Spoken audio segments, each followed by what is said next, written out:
All right. For those of you who don't know, I've actually spent the better part of the last week down in New Orleans, and I went there for one reason, but I came back also understanding something else. I don't get to go down to New Orleans very often. It's on the other end of the state from where I actually live at. But when you're talking about America's so-called number one party city for decades, number one tourist destination, you start to realize things about it. And one of the things I saw when I was down there is, I have to tell you all, it is absolutely terrible. It was the Essence Festival. You never saw so many single, lonely women in packs, in groups, walking around in your entire life. Some of the nicest real estate, nicest areas, all off of Canal Street, all off of St. Charles Street. For those of you, if you've been down there through Mardi Gras or something, you might be a little bit more familiar with it. But for folks who are down there in that area, you recognize that it's like, man, you see them out there, and the first thing you start to realize is, boy, it is really kind of raggedy at this point right now. Not to denigrate anything, but you'd figure if you were going to the Essence Festival, you figure if all of that was happening, then the situation would be a whole lot more agreeable. And yet what you have right now is a strong, independent, and lonely group of females. And pretty much everywhere that you went, everywhere that you looked, that's the way it was. Now, that's not to say that there were not some couples. That's not to say that there were not some couples. But to be honest, anywhere and everywhere you looked, you saw packs of females going around by themselves. Packs of them. Not just one or two. Just everywhere you looked, it was packs of them. And at some point, somebody's got to have some sense and say, okay, what in the world is going on? It's the 4th of July weekend. There's a bunch of people there, though probably not as many as in years past, but there's a bunch of people there. It's 4th of July weekend. What in the hell is going on? What is going on? And what's going on is the whole situation has gone south on them, is what's going on. The whole situation has gone bad. That's what's happened. We're talking about young women. I'm not talking about a bunch of little old ladies. I'm not even talking about middle-aged women. These are a bunch of young women. These are a bunch of young females that you can see all over the place down there. You can see them all over the place on a holiday weekend, and yet there they were, just walking around with other women. Now, they can wear all the tight dresses and outfits and their legs out, immigrant or otherwise, it didn't really matter. It wasn't just a bunch of great big City Bay built females. It wasn't like that. That's the whole point that I'm making. It wasn't like that. Everywhere you went, they were looking. It was at every hotel, the restaurants, on the street, the plazas, and daytime, nighttime. We're not talking about a whole bunch of little old ladies, is my point. We're not talking about a whole bunch of little old ladies. That's the issue I'm trying to make here. Wasn't a bunch of little old ladies doing it. These were the young females, ostensibly the ones who should have been ready to go. The world should be their oyster. Everything should be in place right now. And I'm telling you, it's anything but. Did you see this coming? Did you see this coming? Did you see this coming, especially for young females, that you could sit here and you could go on vacation somewhere, you could go take a trip for the 4th of July, and you were telling yourself it was all going to be good, it was all going to be great, and then, yeah, then it happens. And what I'm saying to you here is I want you to understand it's not because it's accidental. That's not the issue. It is not accidental. What is happening is that they've been lied to. They've been lied to for a very long time. They've been lied to by their mothers. They've been lied to by their aunties, maybe by their fathers. That's the thing I want you to take a look at. They've been lied to now for decades, and they've been told, no matter how you act, no matter how you behave, no matter how surly, no matter how ungrateful, don't worry, there's a mess of men out there waiting for you. Don't worry, you can be young, live it up. You can be young and live it up. Now, to be clear, this was during the Essence Festival. For some of the slow bus kids, for any of the slow bus kids in the chat room or listening to this later, for some of the slow bus children, we're talking about during the Essence Festival. So you're talking about 4th of July weekend, Essence Festival, major event, particularly for black people. And it's a damn crap show. It's a damn crap show. What I'm telling you is I saw plenty of young ladies down there. I saw plenty of young women. The thing I'm getting at here is particularly young women. I saw plenty of those. There's a reason why I could bring you so much footage from it. I saw plenty of them. That wasn't the issue. The issue wasn't being able to see plenty of them. The issue is understanding that they went there for something.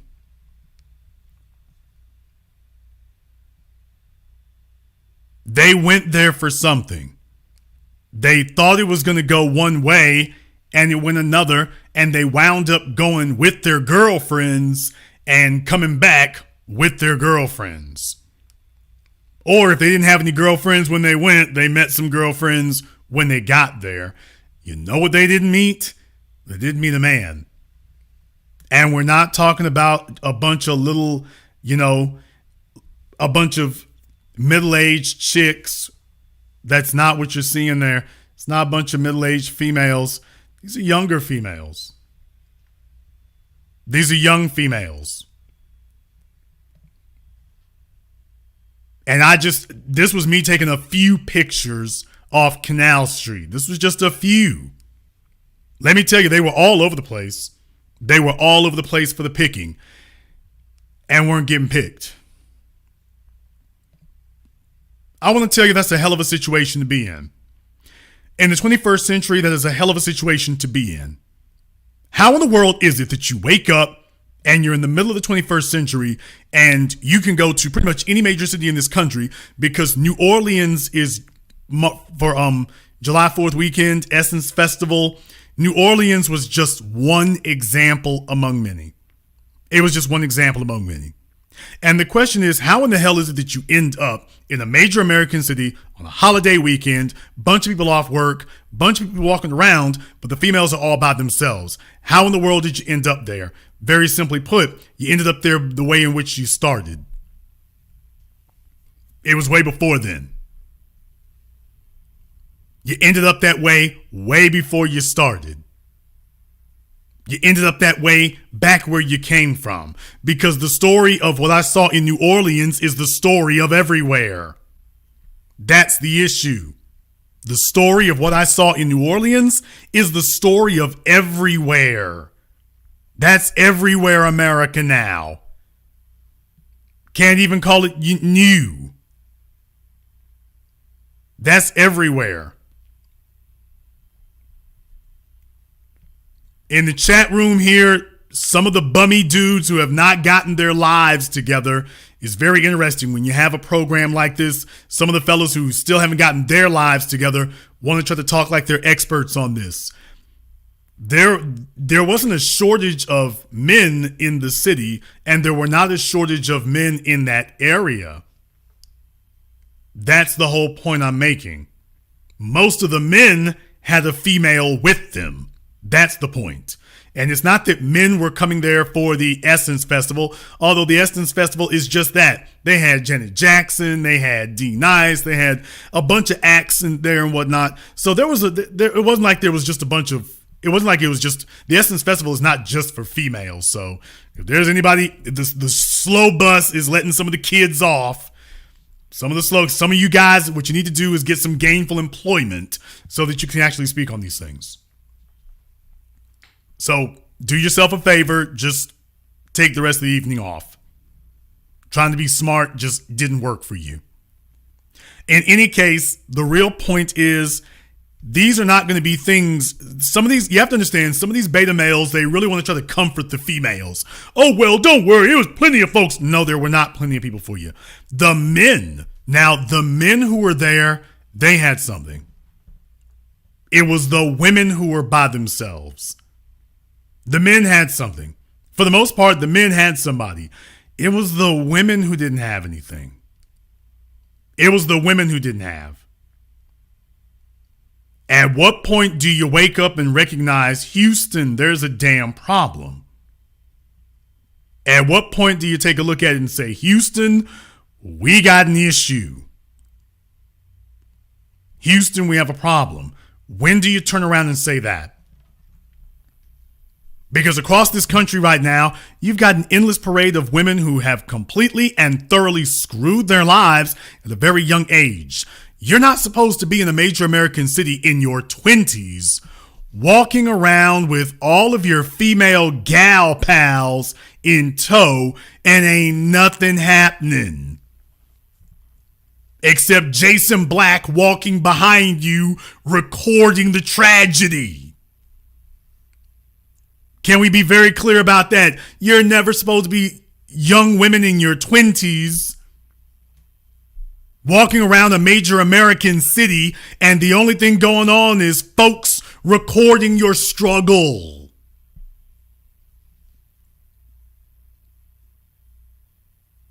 Your sundresses and your body dresses and your high heels, and you're doing your exercises and your calves are out. And your calves are all toned. That's great and everything. Too bad you ain't got a place to use it.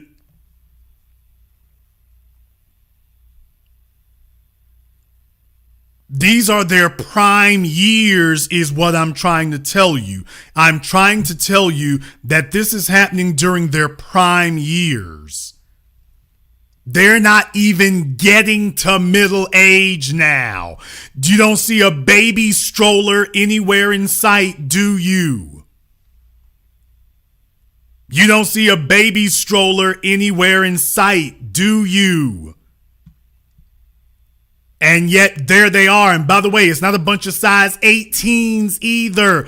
That's the point I'm making. It's not that all of them are a bunch of size 18s. That's my point. They're not all built like one man gang. And yet, they're getting the same results as if they were. Somebody wake the hell up and recognize that there's a problem. You didn't become undesirable once you got there. The whole situation is already undesirable. Now, as you can even see in some of the clips I played, the men had somebody. The men had someone. For the most part, you didn't see a bunch of single males walking around there. You didn't see that. But you saw a bunch of single females in droves and packs.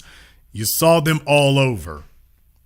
That's a sign that things are bad for the young females during their prime years when they're supposed to be closing a deal with somebody, during their prime years when they're supposed to have the most leverage, during their prime years when they're supposed to be exiting the casino.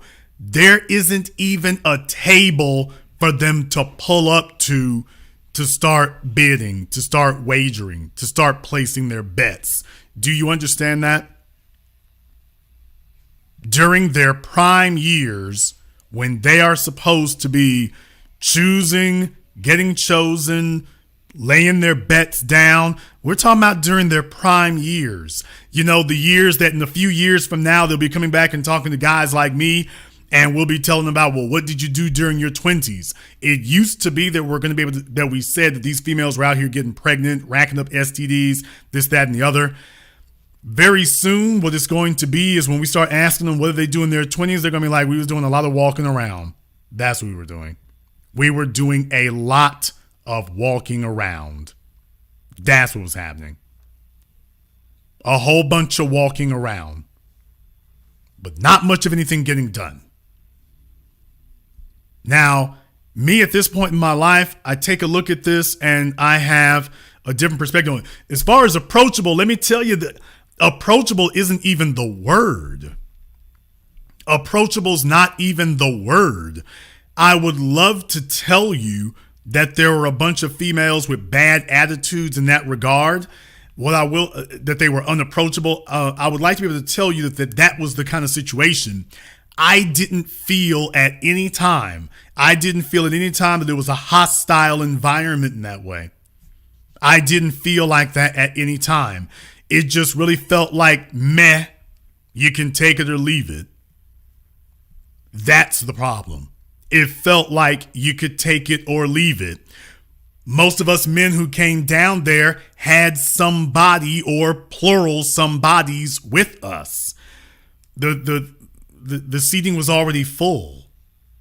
So once you got there, it used to be an environment where these females came to mingle that wasn't available anymore. If you came down there for the purposes of mingling, of bumping into somebody, it's not like that now. And here's my point. I saw the exact same damn thing in Atlanta, January 2021. If you'll all remember, January 2021, go and check my program here on The Business. January 1st, 2021. Remember, I told you then, the game is over. Welcome to the roughest, hardest generation you're going to have. The game is over at this point. That was January 2021 that I said that. That was January 2021 I put out that program. And for those of you who were here live that night, you remember. And I showed you the video then that looks pretty much the same as this. To the men who were there, for the most part, they were with a female. Except for one group of beta dudes running around, but that was it. The others, that was all. And you'll remember, January 2021, I did a program, Why 2021 Will Be Harder on Women. Every prophecy that I laid out and every prediction that I laid out then, it's come to pass. I got bad news for you. It's come to pass. And it's a shame. Let me tell you, it's a shame because there are certain things you don't want to be right about because ultimately it's a bad thing. This would be the same as me saying that everybody's going to get cancer. Well, if nobody believes me, that's bad. And of course, you always want to be to say, see, I was right and I told you so. Yeah, but now everybody's going to die. It would have been better off if I had been wrong. There are certain things you don't want to be correct about. This isn't about bragging rights. There are some things you don't want to be correct about. And this is one of them. A world of crushed, broken, lonely little old chicks. And now lonely little young chicks. A bunch of lonely little young chicks who are going to become lonely little old ladies. How did you get there? Ladies, you got there by being young and disciplinary problems, young and uncoachable, young and I'm strong and independent. You picked up phrases like don't need a man as opposed to I need you. You decided that you could show the world you were happy suffering by yourself, and the only person who goes around bragging about their ability to suffer is a damn mental case, and unfortunately we're overflowing with those now. You have females who claim that they want to be in the workforce, but in reality, what they really mean is they want veto power over a man's authority. So when things are going bad, they want him to step in and be responsible when things are bad. But as soon as he says, okay, if I'm responsible, I have to have authority, then as soon as when things are no longer bad and her butt's no longer in a crack, then all of a sudden she wants to fight with him over the way that things should be. She wants to try to dictate to him what it will be. And eventually all that really does is leave you in a situation where, welcome to the wonderful world of being by yourself. And these are young females. And the reason why I keep using that phrase, the young females, they didn't sign up for this.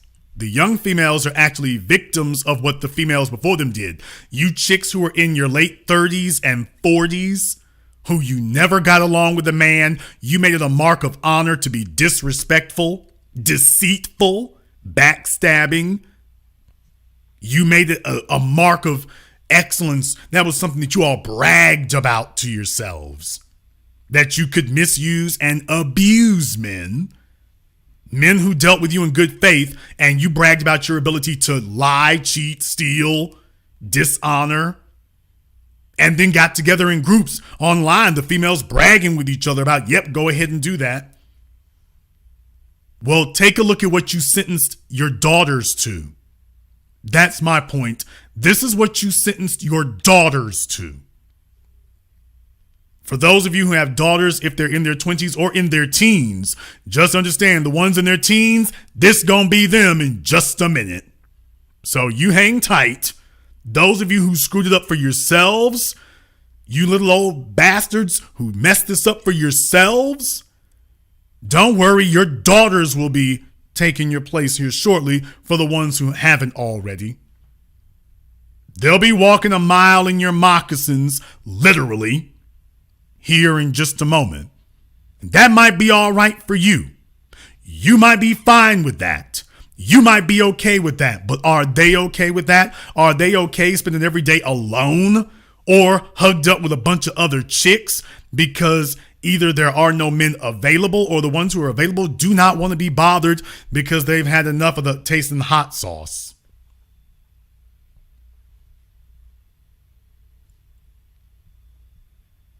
That might be okay for you because you gave up on your life. You gave up on your options. You couldn't get anybody to commit to you or stick with you because you were just too damn much trouble. So you spent your life chasing a job, chasing a career, telling yourself, well, I can be as disrespectful as I want to, and I want a job, but not because I want to be a good employee, because you all don't even want to work.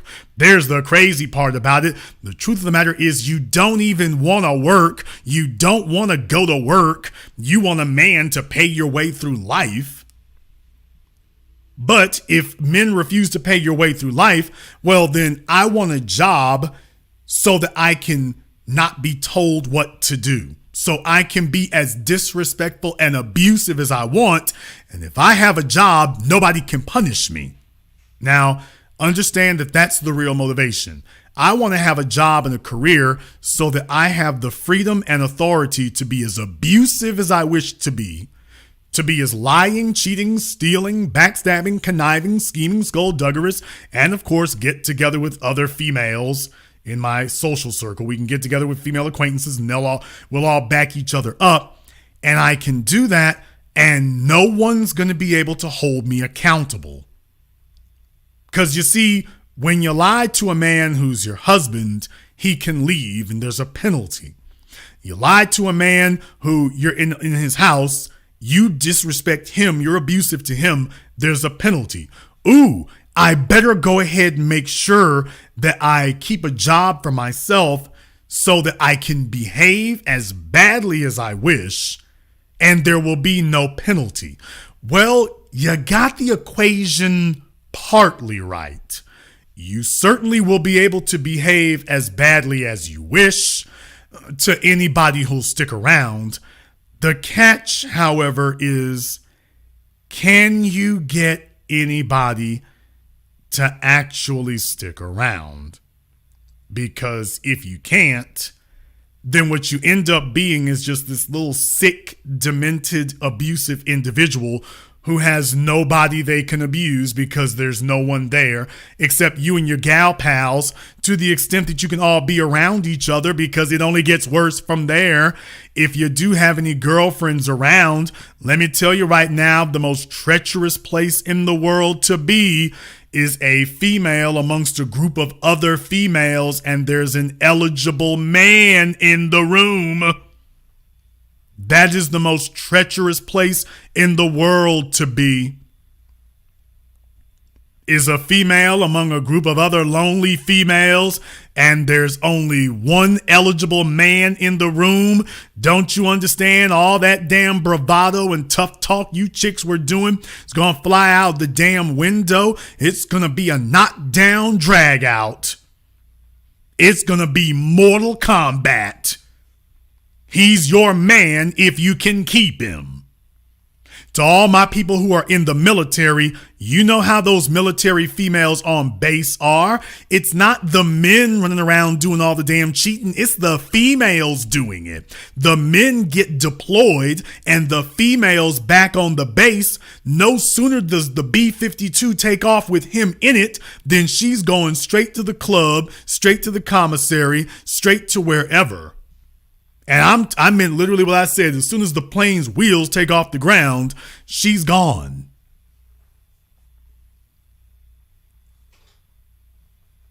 You know full damn well if it comes down to it, and it's down to it now, that's what it's going to be. Having a group of other females around you is not a safe space. Whatever you got, they want. That's the point. Whatever you got, they want. And it is the same thing everywhere you go. It's the same damn thing. Everywhere you go, it's the same thing. Doesn't matter whether it is New Orleans with the bums on the street. It doesn't matter whether it's Atlanta. It doesn't matter whether it is Miami. It doesn't matter whether it's DC. It doesn't matter whether it's Dallas, Houston, San Diego, Los Angeles, Chicago, Detroit, New York City. It's the same situation everywhere. I'm simply trying to tell you, ladies, the party is over. I'm talking to the young females in your 20s. The party is over. These old hoes screwed y'all over. They told you all these lies, and now the party is over. Now, if you all agree with what you're hearing here tonight, YouTube is trying to keep my likes down, or there's a bunch of you here who like what you're hearing and you've been so engrossed by the imagery. But if you like if I'm telling the truth tonight, give me a thumbs up in the chat room and hit the likes button for me. Very, very important for that to register here, because I want people to see that it's not just me talking, this is reality. It's not just me talking, this is reality. This is reality. There have been so many lies and so many misnomers given out. Let me tell you something right now. Whether it was Freaknik, Essence Festival, Jazz Festival, no matter what it was, it used to be if you were a female in this country and you went home, you had your pick of the litter. All you had to do is go to one of these events, and that was it. There were men who were successful, men whose paper was all the way straight, didn't have a bunch of damn kids hanging off of them. It was not hard to get wifed up by an achiever. It was not hard to become the girlfriend of a producer. Ladies, I'm asking a very simple question here tonight. What in the hell happened? I'm just asking a simple question. What happened? Where did things go wrong? Is this what you were expecting things to be? Is this what you were looking forward to at the ripe old age of 20, 22, 25? That was why I went to go get the evidence on deck for you all so that you all could see. We're not talking about a bunch of little old ladies now. You all have sold out your own daughters. They can go to a dance club, but there's nothing there you would want. They can even go to an event. What are they going to get? That's the question. They're going to college, but all they have there for the most part are a bunch of other mentally, emotionally broken, deranged, damaged other females, all sitting in there struggling to get a career, not so they can be a wife, but so they can be as disagreeable as they wish to be. And then when they finally do get ready, when they finally do get ready to hit the road, when they finally do get ready to hit the strip, when they finally do get ready to get out there and try to make some things happen, when they finally do decide, okay, let me go ahead and put on my halter top and these tight fitting clothes, let me go ahead and put on my body dress and go slinking my way down Canal Street, down Peachtree, down Ocean Boulevard. Let me go ahead and do that. When I'm ready to go catch, let me get on out here and I'm ready to go catch. Okay, I'm ready now. That's what they're saying. Take a look at them. What they're saying is, I'm ready now. I'm ready. Bring on the men's. Bring on your most eligible bachelors. I'm out of school right now. It's summertime. It's July 4th weekend. I'm out of school. I'm off my job. I've been given a few days off my job. They've given me a few days off my job now, so I have the ability to take a little time off. I was able to squeeze in a couple of days because, otherwise I'm just out here working my ass off.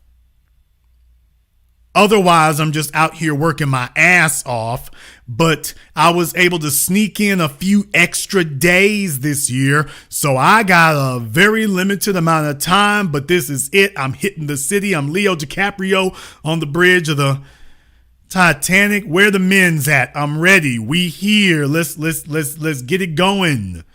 And it's just you and a bunch of chicks walking around. It's just you and a bunch of your girlfriends. And that's all.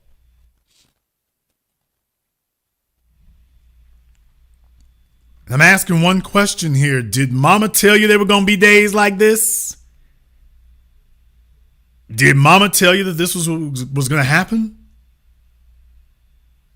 Did mama tell you this? Did mama tell you, don't worry, the men will be there and the men will be waiting?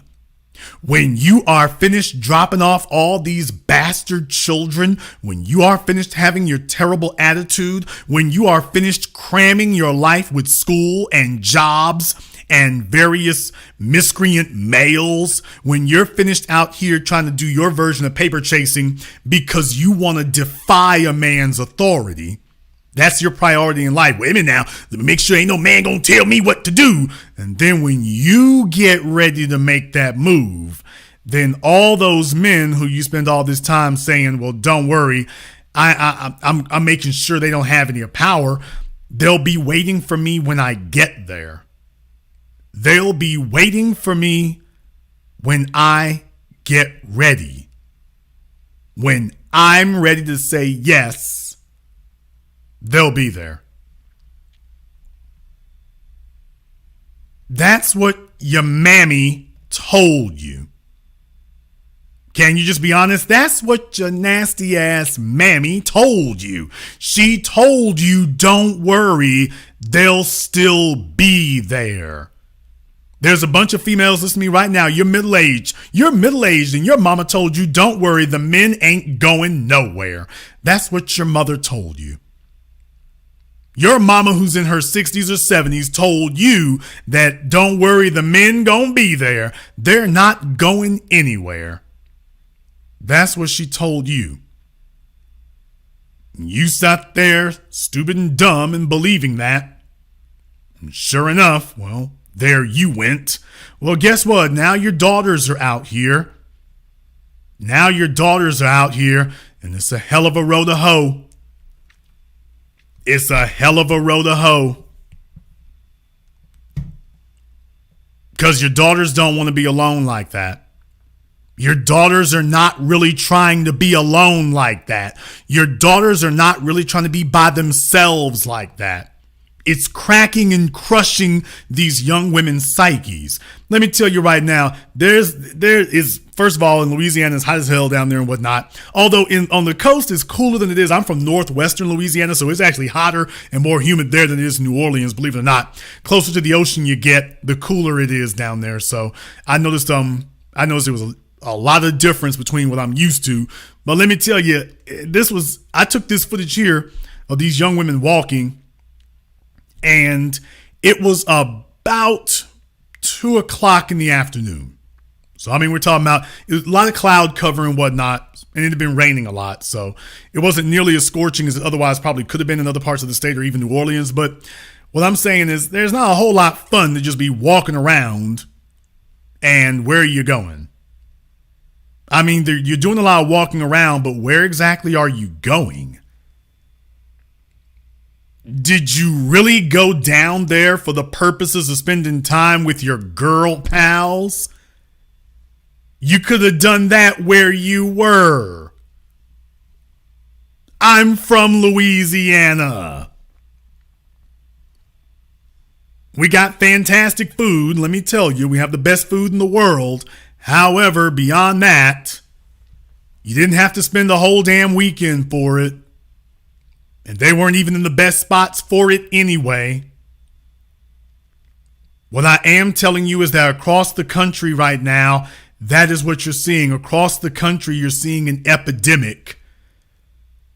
They are young and lonely as hell. They are young and alone.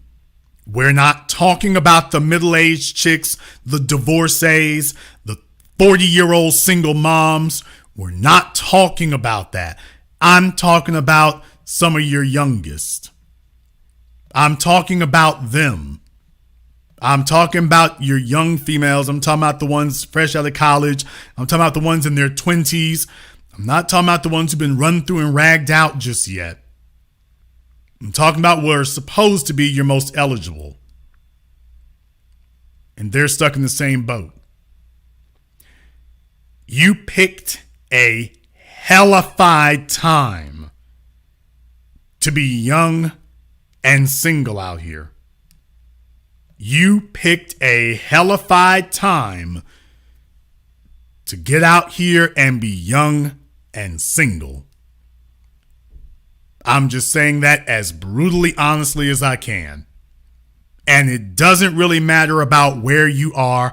I brought this footage from New Orleans. It's the same situation everywhere.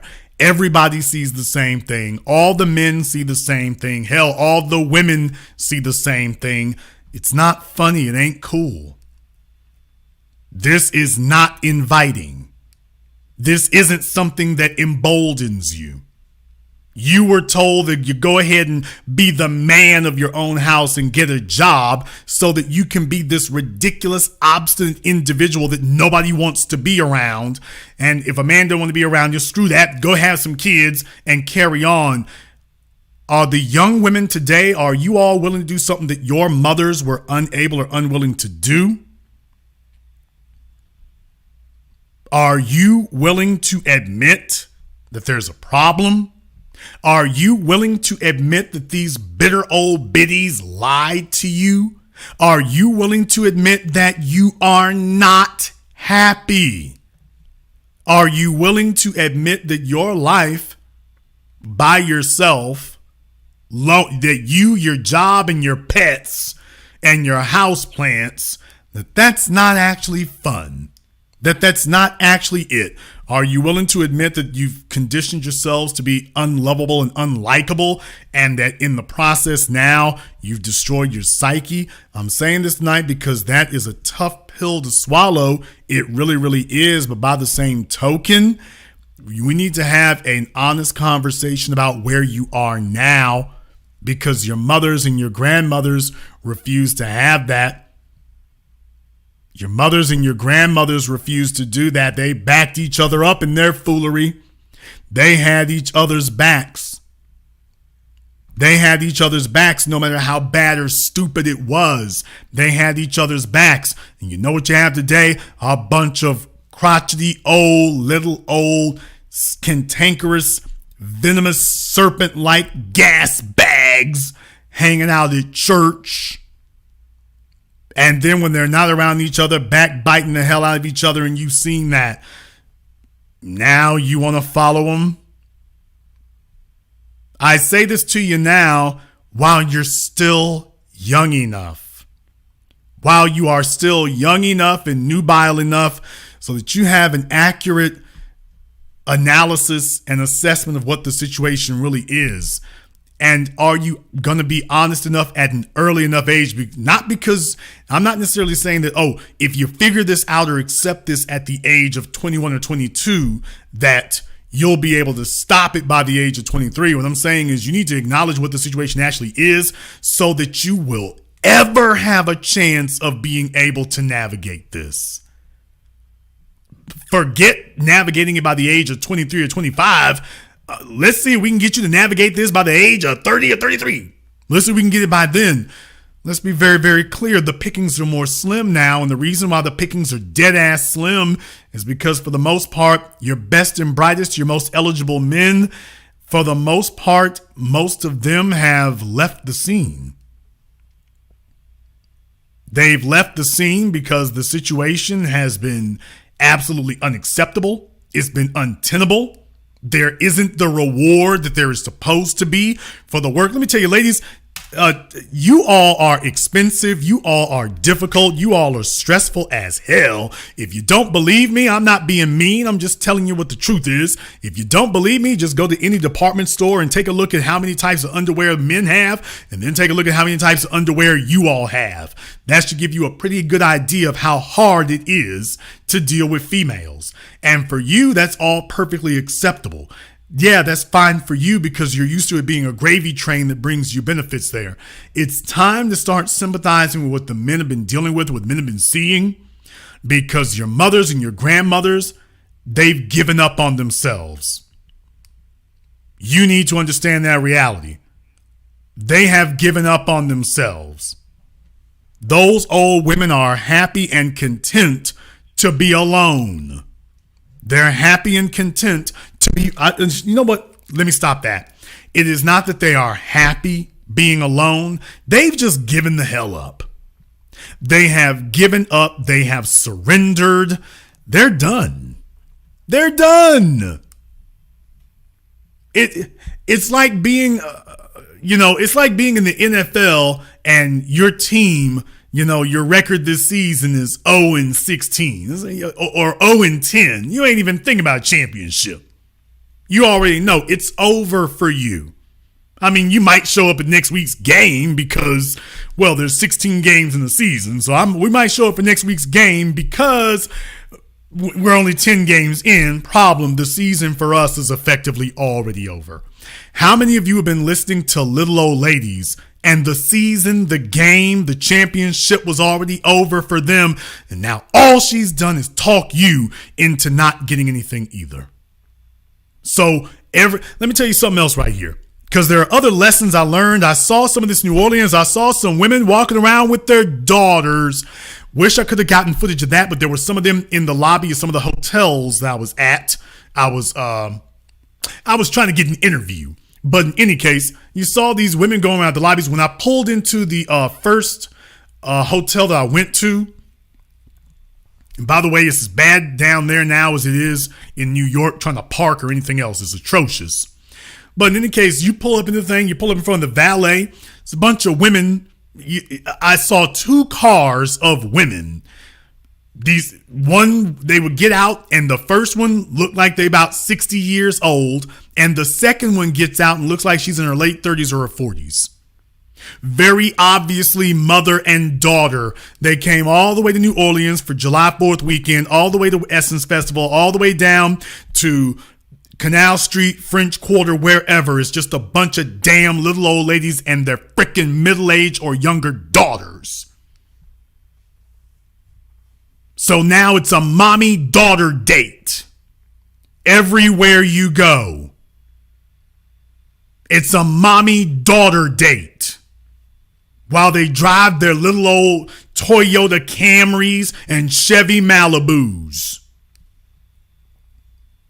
Let me tell you, the only folk who had presentable weekends were presentable vehicles were the women who showed up with men. You're at a 5-star hotel pulling up in your Honda Civic. Pulling up in your Honda CRV. Okay. What was the point? Everywhere you went, you would either see a group of chicks by themselves or some mommy-daughter play dates. A bunch of 60-year-old women with their 40-year-old daughters or 50-year-old women with their 30-year-old daughters and their bastard kids in tow. But you know what you didn't see? There were two things that you did not see while you were out there. You didn't see any smiles and you didn't see a man. I just gotta tell the truth tonight. There were two things that you didn't see in those circumstances. You didn't see any women smiling and you didn't see a man just looking as bummy, raggedy, and lonely as they could. And you chicks who are in your early 20s, you got decisions in life to make. Whether or not you want that to be your damn future. You better start making quantitatively different decisions.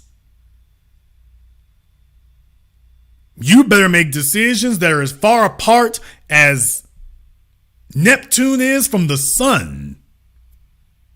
Because these old chicks have just lied to you. And I should never sit there during a whole damn holiday weekend and everywhere you go, it's a woman's wasteland.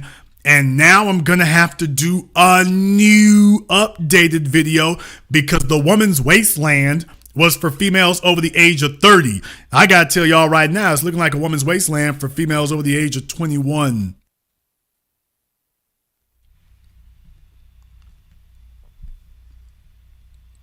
I'm going to have to do that now. It's looking like a woman's wasteland for females over the age of 21. I brought you the video documented evidence of this everywhere I went. It was the same damn thing.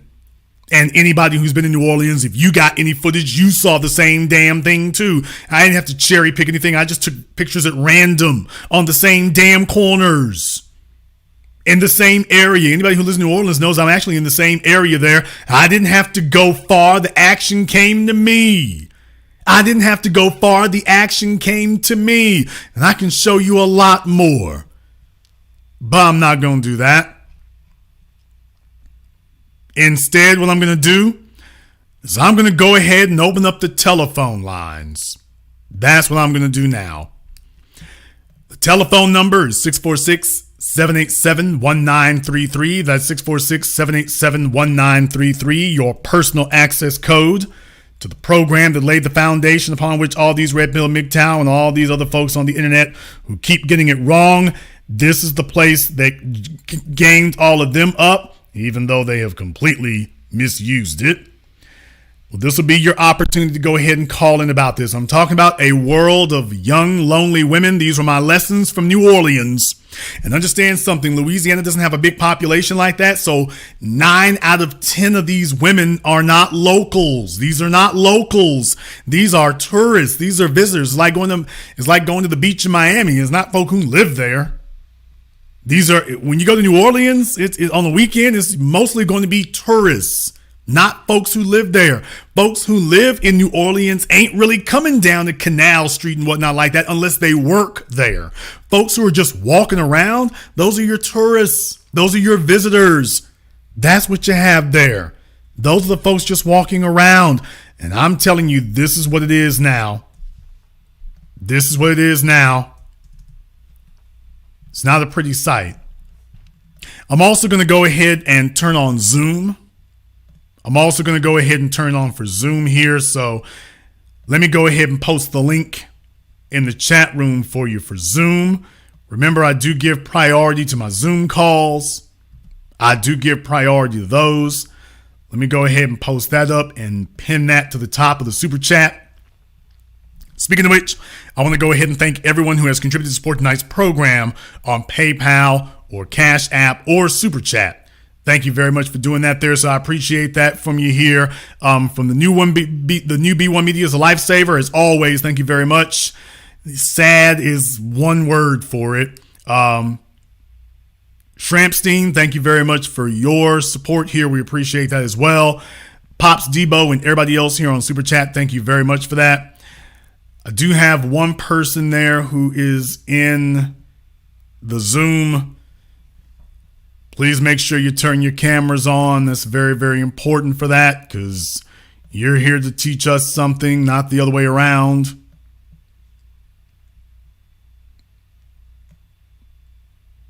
Oh, your picture there is looking like Della Reese.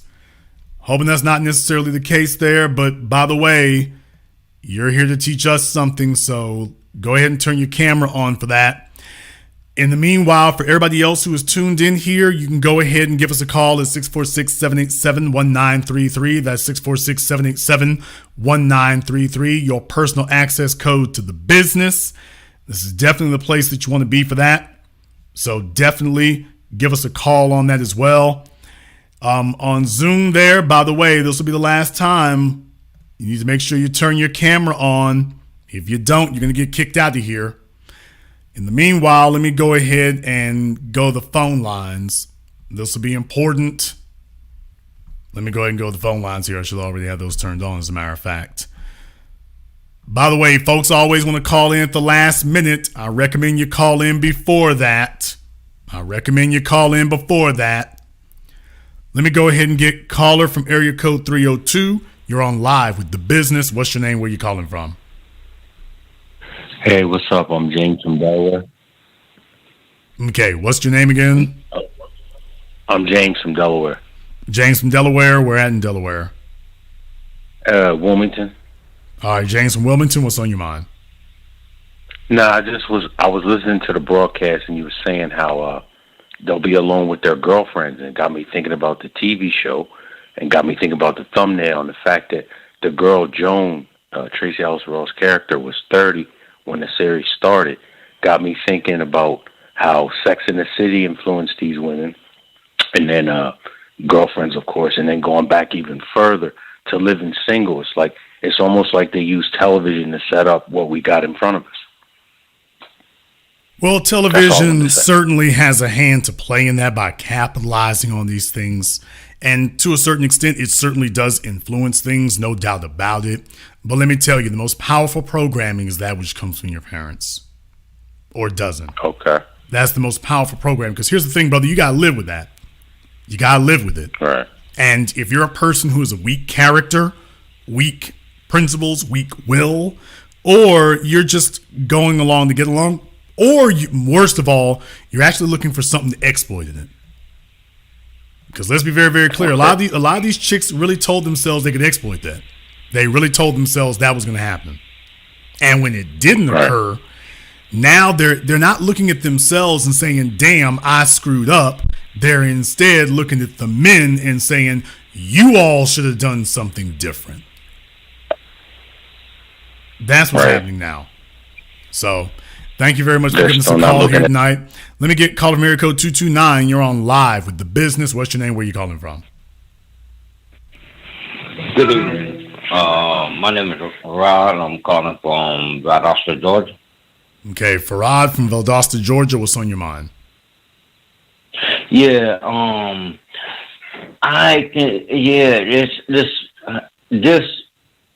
don't want the message to be lost there. This is done by design. They separated the black woman from the black man through welfare. I remember the days when they actually used to walk through your house, make sure you ain't no men's clothes in the closet or shoes nowhere, in order for you to get welfare government assistance. Okay, but let's be clear about something though, brother. The women who had a husband or desire to have one didn't need welfare. Now, So what now? the women who desired a husband and desired to be good wives, they didn't need welfare. So for the folks out here What? out there who don't know any better, let's go ahead and put that trope to bed. That's an old trope. The women who actually acted correctly, the women, I mean, at your churches, it used to be the little old church ladies was papered up. They had their Cadillac Fleetwoods. Yep. They had their Mercedes. And I'm talking about, during segregation. Take a look at Dr. King and Coretta Scott King. I can go down the list. So the women who behaved themselves, brother, they wasn't living like that. There was but there's always been this certain segment that has been perfectly okay being bummy and failing. But let's be very, very clear. Those were females who didn't respect it anyway. When you have females who are raised in 2-parent homes and then they go off and become single moms, that's not a matter of raising the state welfare. She has no respect for where she came from. She has contempt for where she came from. And that started in the 60s, but you see it's still rolling on today. So this isn't a matter of, there were things like that happening, but that's a trope. And let me be very, very clear. That's really a trope that gets handed out by females. It's usually females who hand out tropes like that, because when you say that the issue was the government came through and they would inspect the house and make sure there wasn't a man there. Well, when you say that, you're saying two things. Number one, you're saying it's not her fault. That's the first thing you're saying. It's not her fault that she's not married. It's I'm not saying that. Slow down. I'm giving a lesson. I'm giving a lesson. I'm not saying. Okay, sir. I didn't ask you to get triggered. I'm not going to yell over you. Check yourself quickly. Check yourself quickly. In Valdosta, Georgia. Hey, like I say, I wasn't saying she's not. Okay. Let me let his drunk ass go for the evening here. Since obviously he's been in that Thunderbird and he thinks he's talking to one of the dudes down there in front of the liquor store. No, sir, I'm not out of sobriety clinic. You might want to sober up. In any case, he got real triggered right when I said that. He got real triggered, so he's one of them dudes. The state been taking care of his 5 kids down there in the boonies, and now he's triggered. So you kind of told on yourself, dude. You kind of told on yourself. He got real triggered when I said that, so he kind of told on himself. I would have been a daddy to y'all if she hadn't gone there. Well, I was gonna be a daddy to you. Okay, nigga, you need to be sober for him. That's what you need to be. But in any case, let me go ahead and slay the dragon on this old trope about the welfare office and folk inspecting the homes. You all need to understand that this was actually, for the most part, this is actually something that's handed out by the females. Ladies, we got to have a moment of truth about this, because when you talk about, well, the state did this, that, and the other, first of all, you've changed the subject. First of all, you have changed the subject. We're no longer talking about what she did. We are now talking about the welfare office and social workers. We're not talking about her behavior. So that's the first thing. Now, by switching the discussion over to social workers, you're no longer talking about her behavior. The second thing is you are now also putting the attention and the onus on the man. Because now it becomes about, well, why is she still on welfare, as opposed to how the hell did you get there in the first place? So then it becomes about, well, the man wasn't in the home, and if the men could have did more, blah, blah, blah. So let's be very, very clear. You hear a lot of these self-serving things, but these were things made up by individuals with a reason and a motive and an incentive to deceive you. Kind of like the folks you hear talk about, I can't get divorced. My woman won't let me have a divorce, or my husband won't let me have a divorce. These are old tropes that are handed out by folks who are hoping that you are either too young, too naive, or too ignorant, or too scared to actually challenge these things. But in reality, that's not what it is. That is not what it is. Let me get caller from area code 612. You're on live with The Business. What's your name? Where you calling from? Yeah, my name's Eric. I'm a 28-year veteran out of the military. Okay, Eric, where are you calling us from? I'm calling from San Antonio, even though I got a Georgia number. I'm an over-the-road construction worker, and the reason why I have a 229 number is because that part of Georgia. No, that's quite all right. That's quite all right. Eric from San Antonio, what's on your mind? Yes. I understand what you're saying, and I don't mind getting beat down by you because I've been listening to you for a long time. I just don't comment a lot, and yes, and you're right. We got to take back our manhood, man. I lost 50 pounds. I since then left the construction world. I'm an electrician by trade, but I'm in culinary arts school. I'm trying to do the second part of my life with what I like to do, and that's cook. So I'm in culinary arts school again, and I'm in my 50s now. So, and all my children are grown. So, okay, Eric, did you have Eric? Okay, thank you very much for giving us an update on your life. Did you have a question or comment on tonight's program? Yeah, I have a comment. Yes, I understand where you be coming from about how women manipulate the system, and they play the victim, and I've seen it. I just vaguely remember that I did my last job. I was building a solar plant up in Virginia, and as I came home, I got arrested right off the bat for a warrant that I didn't even know about. And that was the first time I ever went to jail. My wife claimed that I hit her, and I ain't even seen her in 2 years. Because I did the job in Georgia, Florida, and then Virginia. I came home, and all of a sudden, I'm locked up in San Antonio. And now I did my community service. Now I'm up in family violence classes for the next 20 weeks while I'm going to school at the same time. But that's the thing I'm saying. Well, I'm glad to hear things are going better for you here. Thank you very much for giving us a call here tonight. Maybe I should have gone on a little bit earlier. Some of them sound like they in that drink. I prefer sober callers. Let me get caller from area code 701. You're on live with The Business. What's your name? Where you coming from? How you doing today, Jason? This is Kevin Jackson, calling from Carrington, North Dakota. All right, Kevin from Tarrenton. What's on your mind? Yeah, man, this is a sad situation going on with our black women, man. But Shahrazad Ali tried to warn their ass back in the 80s about this shit. They didn't listen. You know, when I go back home to Detroit, I don't know no females that's married. None, man. I got numerous nieces. They got kids, no rings on their finger. I got one sister married. That was the last time I've been to a wedding in 1996. My one sister, her and her husband, been together since. I got two other sisters. One's deceased. She was married. I got another sister. She's been divorced twice. I doubt if she get married again because she's going over 60 years old. But she has a great career. But her mouth is what got her in the position she in now. So I'm not shocked or surprised by this. I'm not shocked at all what's going on with our black women. You know, it's a shame, but I'm not shocked or surprised. And it's a shame because our young sisters are coming up and they need husbands. And they need to break away from this social media thing that they're going through with all this twerking and Cardi B bullshit.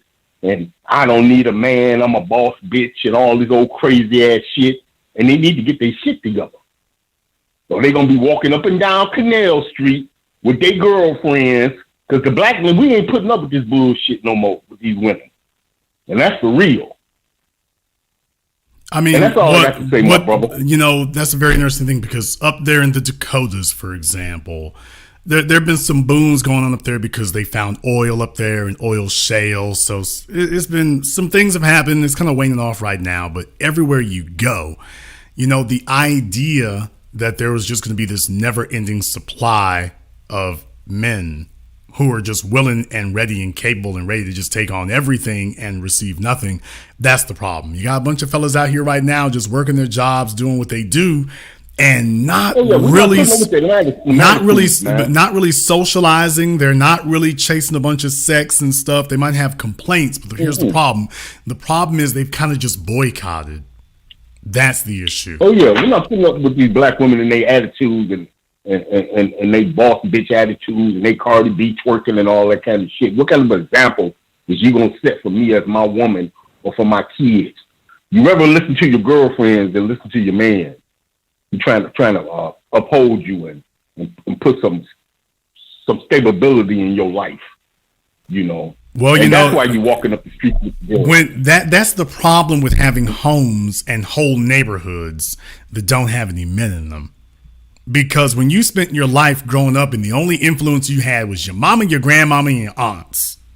Those are the only adults. There's not a man anywhere to say, look, these old heifers and love your mama, but she don't know what the hell she's talking about. Because they ain't married. And they should have looked at that. Well, my mama ain't married. My grandma, why is I'm listening to them? My advice on marriage, and they ain't even married. Well, I mean, here's the other thing. It used to be at least you had the damn uncle around. It used to be at least you had something. I'm talking about there was an uncle. There was somebody. There's no fathers, no uncles, no men in the neighborhood. It's just a bunch of females with a bunch of kids. Just a bunch of females with a damn gaggle of kids. That's exactly how it is. And no wonder no married couple. You can't straighten anything out because that's all you see. Thank you very much for giving us a call. Let me get caller from area code 510. You're on live with The Business. What's your name? Where you calling from? Hey, Jason. This is Tango from Fremont, California. Tango from Fremont. What's on your mind? Yeah, so I do have two questions for you. The first one is my friends with benefits, she stays bringing up, you know, can we get married? Can we get married? Every time I come into town, because I am a on-the-road trucker. I'm going through Texas right now. But she keeps bringing that up, and I'm just trying to get understanding, like, why is that? You know, I keep telling her my answer on why I don't want to get married to her, because she's Hispanic, and I told her my goals in life, my plan is to get, you know, married somewhat to a black woman. But I'm just trying to get an understanding on why she likes bringing that up so much. She's trying to get in where she fits in. That's the bottom line. It's not like there's tons of options out there. So, look, I mean, the bottom line is you're going. First of all, how old is she? She must be over the age of 30. 26. Okay. Well, she sees 30 coming into view. So, how long have you two been running around together? For a couple years? 4 years now. Okay. 4 years. You've already taken her past her sexual prime. So she's just now getting smart enough to realize that she could do something different. So she's leaning on you, but only because there isn't anything better that's come along. Does she have any children? No children. Okay. She's just leaning on, she's trying to muscle you under until or unless something better comes along. But that's all. Okay.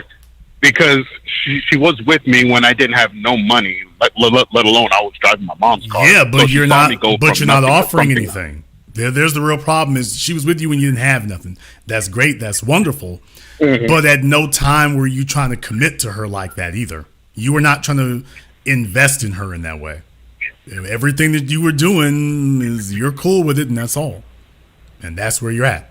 So now she wants to see if she can upgrade from where she is. And the bottom line is, if a fella been laying on top of you for 4 years, ladies, when a dude been laying on top of you for 4 years, please don't ask him where is this relationship going. The relationship has already reached its destination. It doesn't take a man 4 years to figure out if you're wife material. If it's 4 years later, he's already made his judgment. You are not wife material. Not to him. Gotcha. And second question, you know, I'm trying my hardest to have hope out here, trying to find the black woman for me, but it's so difficult out here because, you know, I can't even get to the threshold of her not being overweight, not smoking weed, you know, not having these trauma bonds, you know, all these stipulations coming into play, and I can't even get past that. So it's like, what do I do? Like, I got everything in my life on accord thanks to you, but it's like I'm just coming through all the relations when it comes to black women. So it's like, Okay. Do I still hold out or what? Brother, no offense. You're an over-the-road trucker with a 4-year Latina side chick. I mean, no offense, bro. You're talking like you got everything in line and everything lined up. Right now, you got a cool job and regular, reliable sexual access. It's not like you're knocking it out of the park. Okay, his phone call dropped. I didn't hang up on him, but bruh, you got a cool. You're gainfully employed, and you have reliable sexual access to somebody. That doesn't make you husband material. It doesn't. So, I'm not trying to be mean about it or nothing, but that is what it is. Let me find out here. Did you drop your Boost mobile phone? Oh no, okay. I'm here. Well, what I was telling you here, brother, is how old are you? I'm 32. Okay, you're 32 years old. You've been dealing with this 26-year-old since she was 22. Or at least that's his version of the events. I'm not going to ask you how long you've known her. But the bottom line is, before you ever got into your 30s or whatever, bruh, if you want a black female, there's plenty of them out here. So that's not really an excuse. And right now, in all honesty, no offense, but you're an over-the-road truck driver with a 4-year side chick with no future. So that tells me what quality of female she is. If she wants to be a wife, but she's laying up with you, that's because she doesn't have any better options, including when your employment situation wasn't so great. So in 4 years, her options have not improved. So it's not like you bagging a dime. It's not like that's going on. And clearly there's not a lot of competition for her. So what I'm saying is team reflects leadership. So before you're quite so critical where black women are concerned, granted, maybe you're not in and out of jail or whatever. That's nice and everything, but that's not an accomplishment. You're gainfully employed with reliable sexual access to some chick that you don't even have future plans for. That doesn't mean that you're husband material. No offense, but that doesn't automatically equate to, hey, I'm husband material. No, you might not be state property, but that doesn't mean you're husband material. Well, the only reason I'm saying that, she's not marriage material is because, for one, she doesn't want children. So how do you get married with someone that does not want children? Okay, if she wanted children, then would she be an option for you? I mean, unfortunately, no, she wouldn't, because she's not a black woman. Okay. Well, here's the thing, brother. Let me tell you something right now. You're a grown-ass man, and right now I just left a city where there was black females all over the damn place. So what I'm saying is, it sounds like your game isn't as sharp as it needs to be. You got a chick who was easy to get at a time when she was easy to be gotten, and now you're so, a lot of you fellas out here are so used to going for easy wins. You want everything to be easy. You want everything to be simple. You just want it dropped in your lap. And quality things don't just hop in your lap like that all the time. So a lot of you all need to make sure that you are operating on a higher level. So what I'm saying, dude, is if everything you have is together, you don't have any kids, you don't have any habits, it's not hard to find a black female out here, even as your side chick, by the way. So if you got an old girl like that, bruh, there's black females tolerating every type of distasteful arrangement you can name. If you got this chick in particular, that's what you want. So let's not mischaracterize it. If you're laying up with this woman, that's what you wanted. What city are you originally from? From Fremont, California. Okay. San Francisco, Oakland, SoCal, dude, there's no shortage of them. There's no shortage of them. See, the thing is, the reason why guys like Donovan Dole, for example, have no credibility is because what you guys will tend to do, brother, in all honesty, what you all tend to do is when it comes to black females, she got to have all her ducks lined up, and she needs to fulfill your wife expectation. But a non-black female can come up with her meth habit and her 3 kids in tow, and you'll be talking about, well, let me go ahead and lay up with her. Damn, these black women ain't got their act together. And meanwhile, you're completely dismissing what you're laid up next to. So what I'm saying is, you got too many options, dude. I'm from Louisiana, and if I drop down in California, it's not hard to get it popping. So how in the hell is it I can do that and you can't?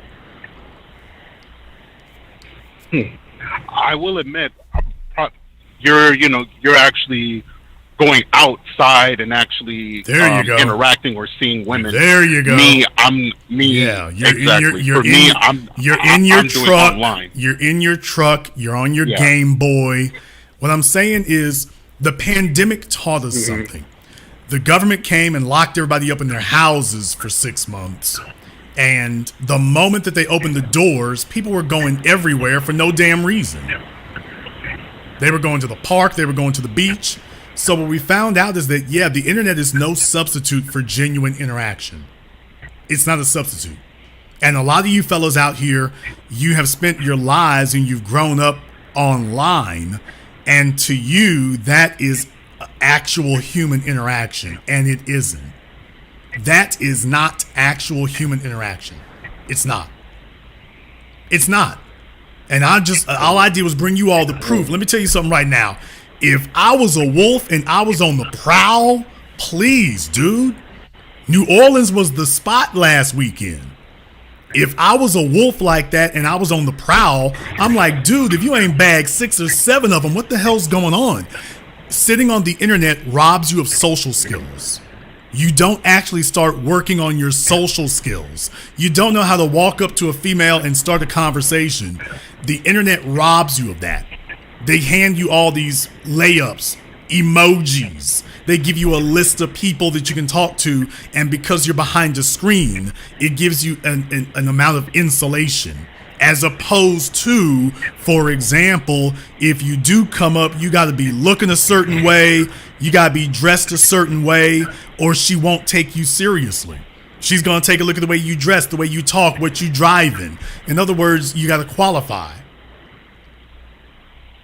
You all are used to hiding behind cell phones and computer screens and having it given to you. So what you end up doing is you're a recessive personality, and you end up trying to target other recessive personalities, as opposed to being a man, which means being the dominant personality and attracting females. And that's what you're not learning how to do. You're not learning how to become a dominant personality, and then the females come to you. Because let's be very, very clear, brother.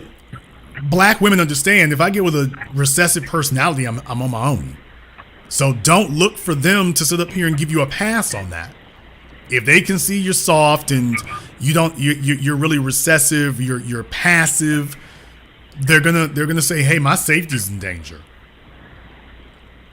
Now, that's not a calculus that you make as a man. You start making arguments based on your personality. Well, hey, I'm a nice guy.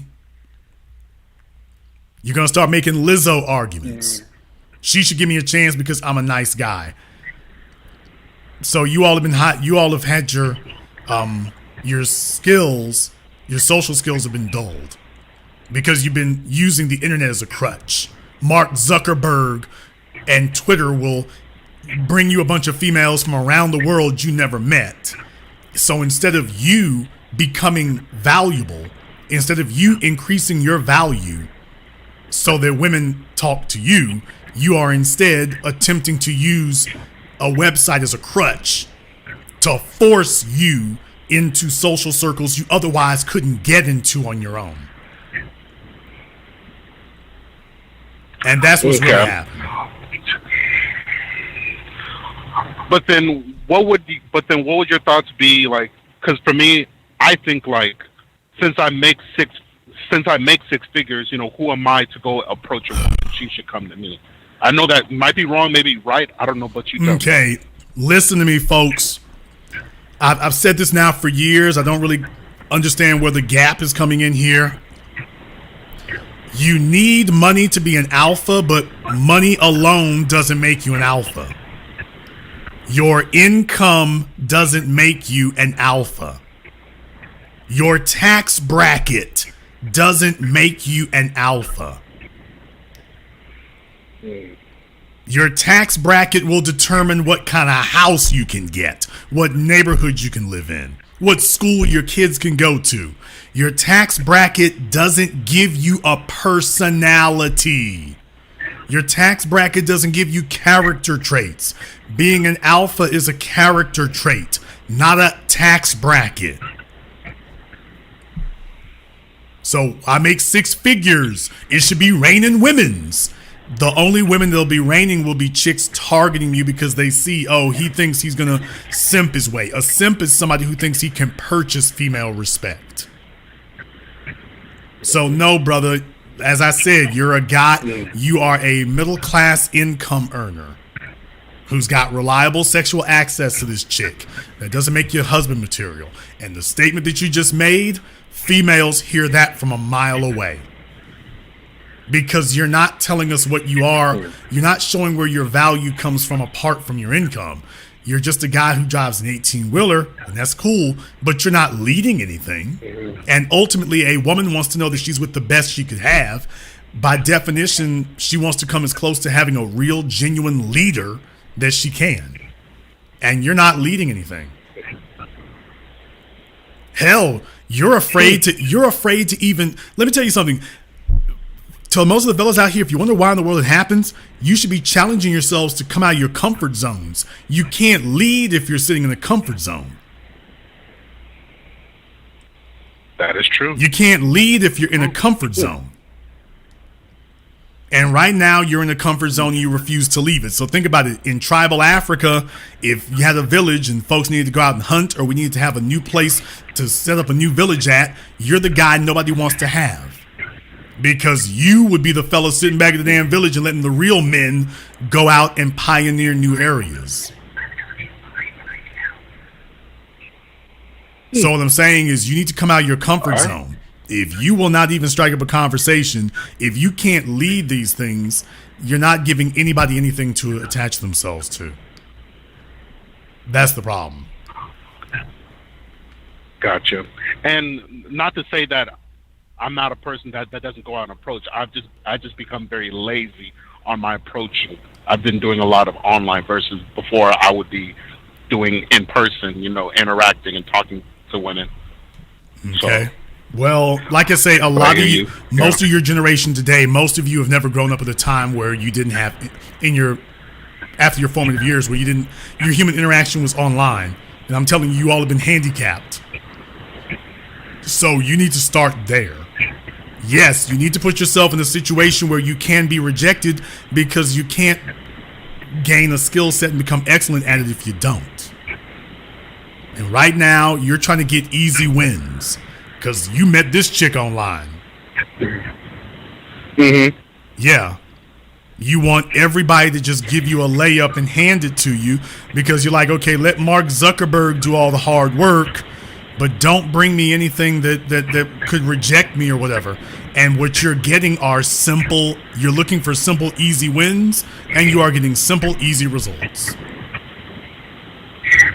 That's true. So that's where you need to begin. That's true. Thank you very much for giving us a call here tonight. And like I said, there's a lot of fellas out there right now, you're trying to get easy wins. You're trying to get, painless interaction. You want everything to just be handed to you. You got to get over the entitlement mentality because what it's done is it's robbed you of your competitiveness. You're not competing. You're not competitive. And the females are just letting you know that you are not competitive. Let me get caller from area code 646. You're on live with The Business. What's your name? Where you calling from? TBA, Anthony from Queens, New York. Anthony from Queens, what's on your mind? So I think the problem is that a lot of men are starting to consume more of this content online, the so-called red pill content. And I think, there's a lot of content geared towards looking at the nature of women and whatnot. And I think a lot of men are starting to be turned off by it. You see recently with the senator from Rhode Island, twerking and basically justifying, the debauchery and unprofessionalism. And men see that a lot of women are starting to look at that and defend it instead of calling it out.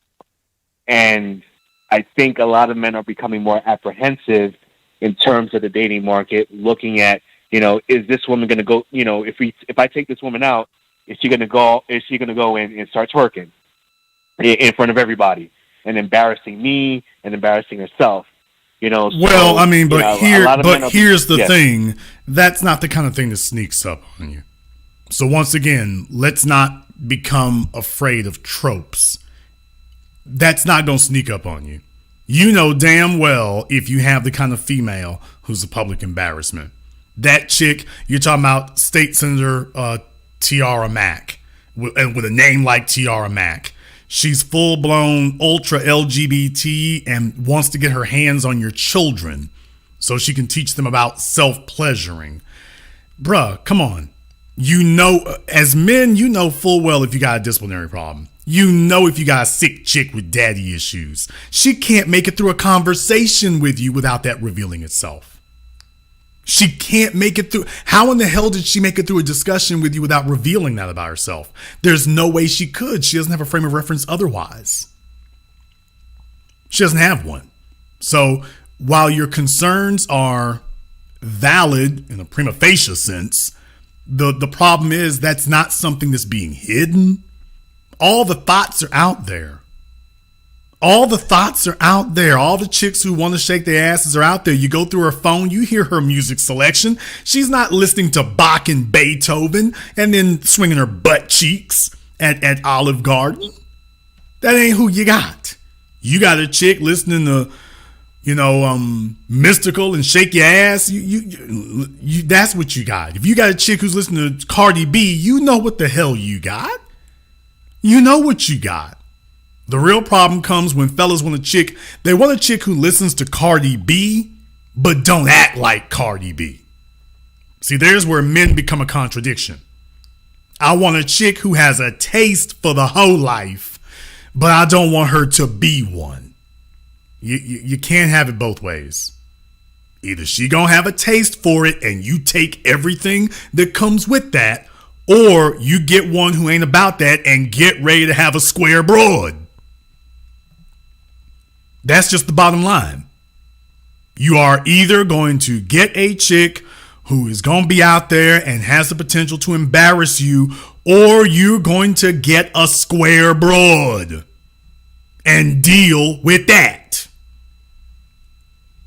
You can have a chick here who, body is banging and throwing that thing out the back of that damn swimsuit, or you gonna get you a little square chick who you don't have to worry about her embarrassing you and throwing that thing at Red Lobster.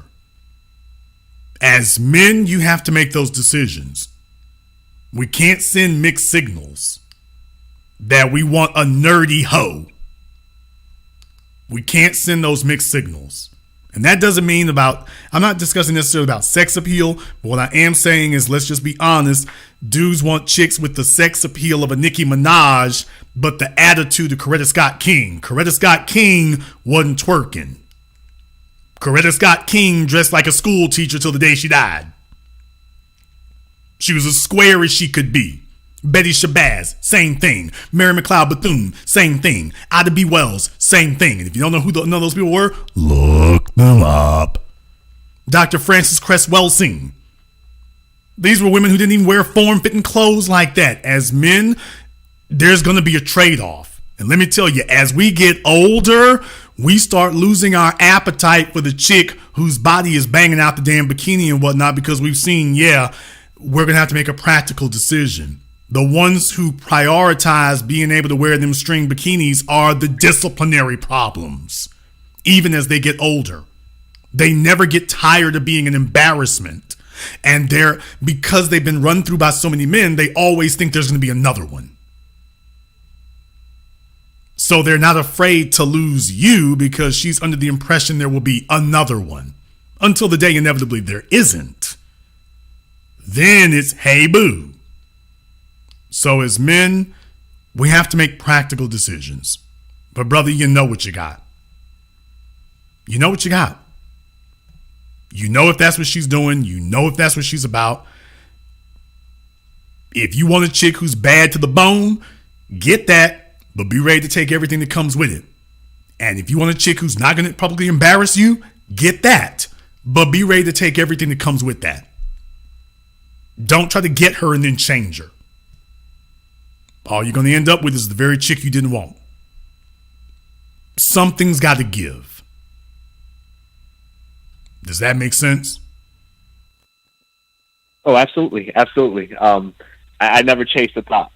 I never chase the thoughts. I always try to find, those women that, let's be clear, that have, some class to them, So, I don't think I have that problem, but, I was just, looking at why certain men probably aren't approaching women anymore like that. Well, there are certain ones, and there is a big education effort that's happening, and that's very, very true. But by the same token, if those are their concerns for the ones who are, most of those guys are incel, antisocial, socially awkward. It's not like they were killing. It's not like these guys are the most desirable and they're killing the game, but they can't find what they want. So there's the real problem there. It's not like these guys are the most desirable and they're just killing the game and that they're just kind of striking out. Unfortunately, for the most part, that's not happening. What you do have on the internet are a lot of guys who are legends in their own minds. They tell themselves, I should be the one those women want. And in reality, there are some huge gaps that if you could ever get them to be honest about it, they might be able to address. But when they're around a group of other men who also have gaps, they just start reassuring each other about their shortcomings as opposed to saying, hey, we got some gaps. Thank you very much for giving us a call here tonight. Let me go ahead and see here. I want to see if on Zoom, I think I got Donald loaded up on Zoom. Is that the blunt? You got the blunt blazing up, Donald? Is that what we got going?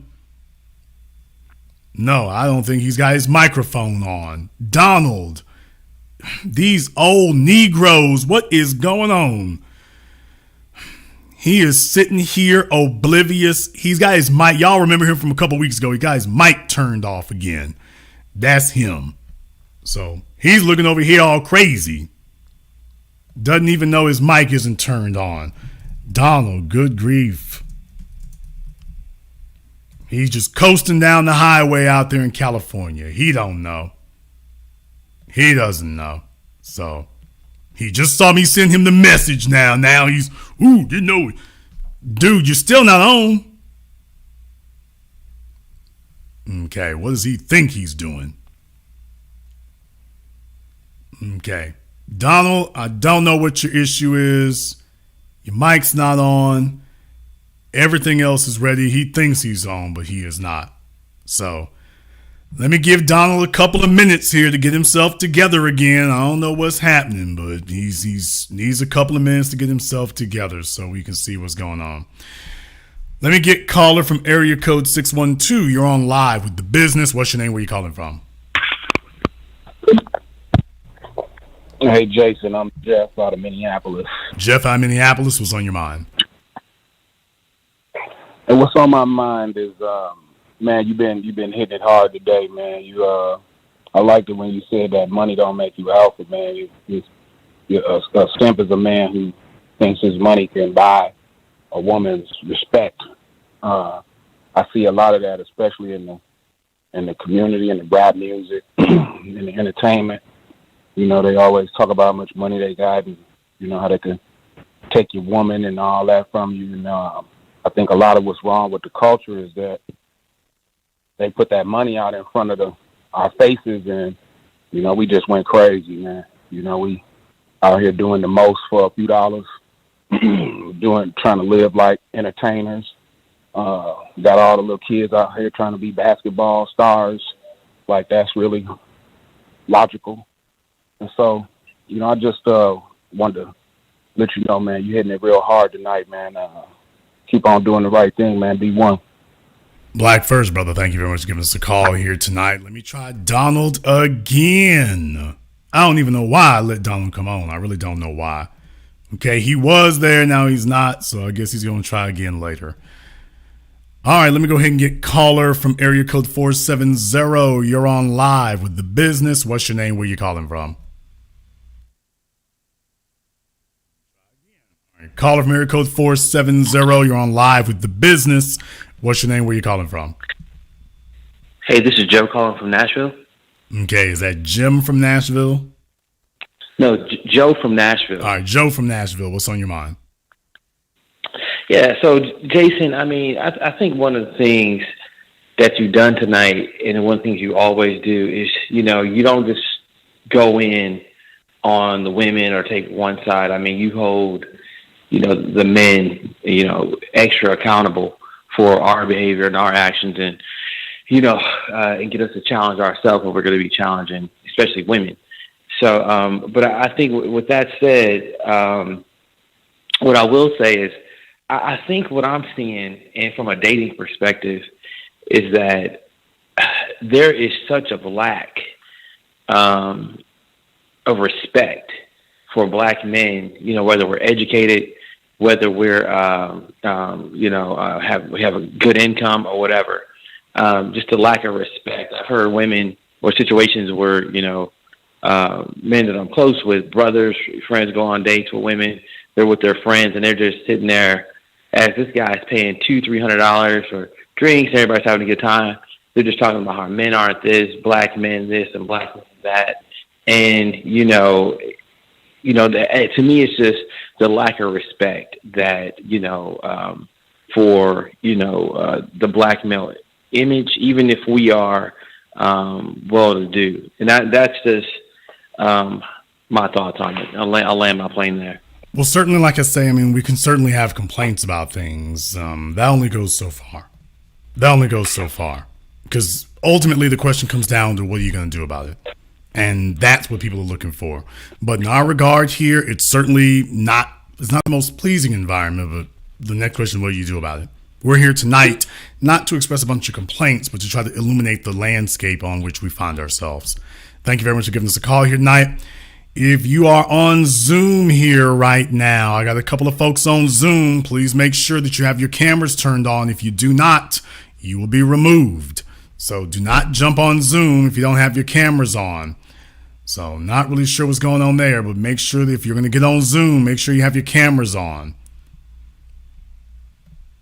If you want to be on Zoom, you have to have your cameras on for that. If you just want to talk on the phone, that's what I have a phone number for. Hello? Okay, you're going to need to point your camera, sir. You got it in a dark room in there. So before I can let you on, you need to be in a lit room, and you have to have the camera pointed where we can see you. If you don't get that resolved in the next 10 seconds, I gotta ban you. So make sure you're pointing it at yourself, sir. There you go. You need to be in the center of it. All right. He's looking like he's getting ready for a gay porn flick. What's your name? Where you calling from? Jason, you always been a comedian. Hold the camera back, Atlanta. Sir. All I can see is a big old forehead. I'm trying to be nice. I can't barely hear you. Okay, I'm trying to be nice here. I'm really trying, y'all. You don't understand. This is tough on me. All right. What is your name? Where you calling from? Yeah, my name is Knowledge from Atlanta. All right, Knowledge from Atlanta. What's on your mind? Yeah, Jason, I heard you speak about the men and their preferences. Well, I'm only 23. I just want to know exactly what type of women I'm supposed to look for at my age, because marriage nowadays, I don't think I'm, I want to continue that path. So I don't know exactly dating wise the type I'm looking for, or this is a serious question too. So I don't know exactly like the how should I say this, the conflict you have when it comes to this video you're making, like about men and their preferences, or what's that word I'm looking for? Okay, right. I wasn't really talking about men's preferences during this video, but I'll go ahead and answer your question. At 22 years old, that should be the furthest thing from your mind, because what gives a woman value is not the same thing as what gives you value. You are 22 years old. You just exited a few years ago the grade school environment. The grade school environment is an outrageously contrived thing. It's contrived because you're put into this environment where none of you are actually competing for any type of real world resources. You're supposed to be getting prepared for it, but you're not actually competing for anything. The thing that makes you valuable, or what will make you valuable, is your ability to compete in the real world for money, where your competence creates income. In school, ostensibly, your competence should create good grades. So we're going through a mock version of productivity in the real world. When you get in the real world, the rules change. And so far, you hadn't really been judged on that scale yet. Now, the reason why this doesn't really matter for you at this point isn't because I say so. It's because at 22 years old, what your life is at 22 is not where a female's life is at 22. Because you're both being expected to do different things. You're being expected to produce, and she's being expected to be worthy of being produced for. So you see, she can lock that in at any point between the moment she walks across that stage of graduation and the rest of her life. Theoretically, even though you and I both know that window is actually going to close for her relatively soon. A lot faster than I, yes. Because so it's not okay, slow down. We'll come out here in just a moment. The real thing is, I want you to understand what you're competing for and why that doesn't work for you. You're in your 20s. Right now, you're supposed to be working on building resources. You're supposed to be working on having a skill set that you can take with you for the rest of your life. That's what you're supposed to be working on. You're supposed to be working on becoming more valuable, more competent. You're supposed to be working on doubling your income every 24 to 36 months. That's what you're supposed to be doing right now. You're supposed to be investing this time in yourself. The definition of a man investing in himself and a woman investing in herself are two separate things. When a woman invests in herself, she invests in her looks, her femininity, her ability to complement a man. You are supposed to be investing in your ability to build, to show that you can outcompete other males at doing that. While they're stumbling around and cannot figure out answers to social problems, intellectual problems, and most of all, financial problems, you're supposed to be using this time to demonstrate that ain't you. You got answers.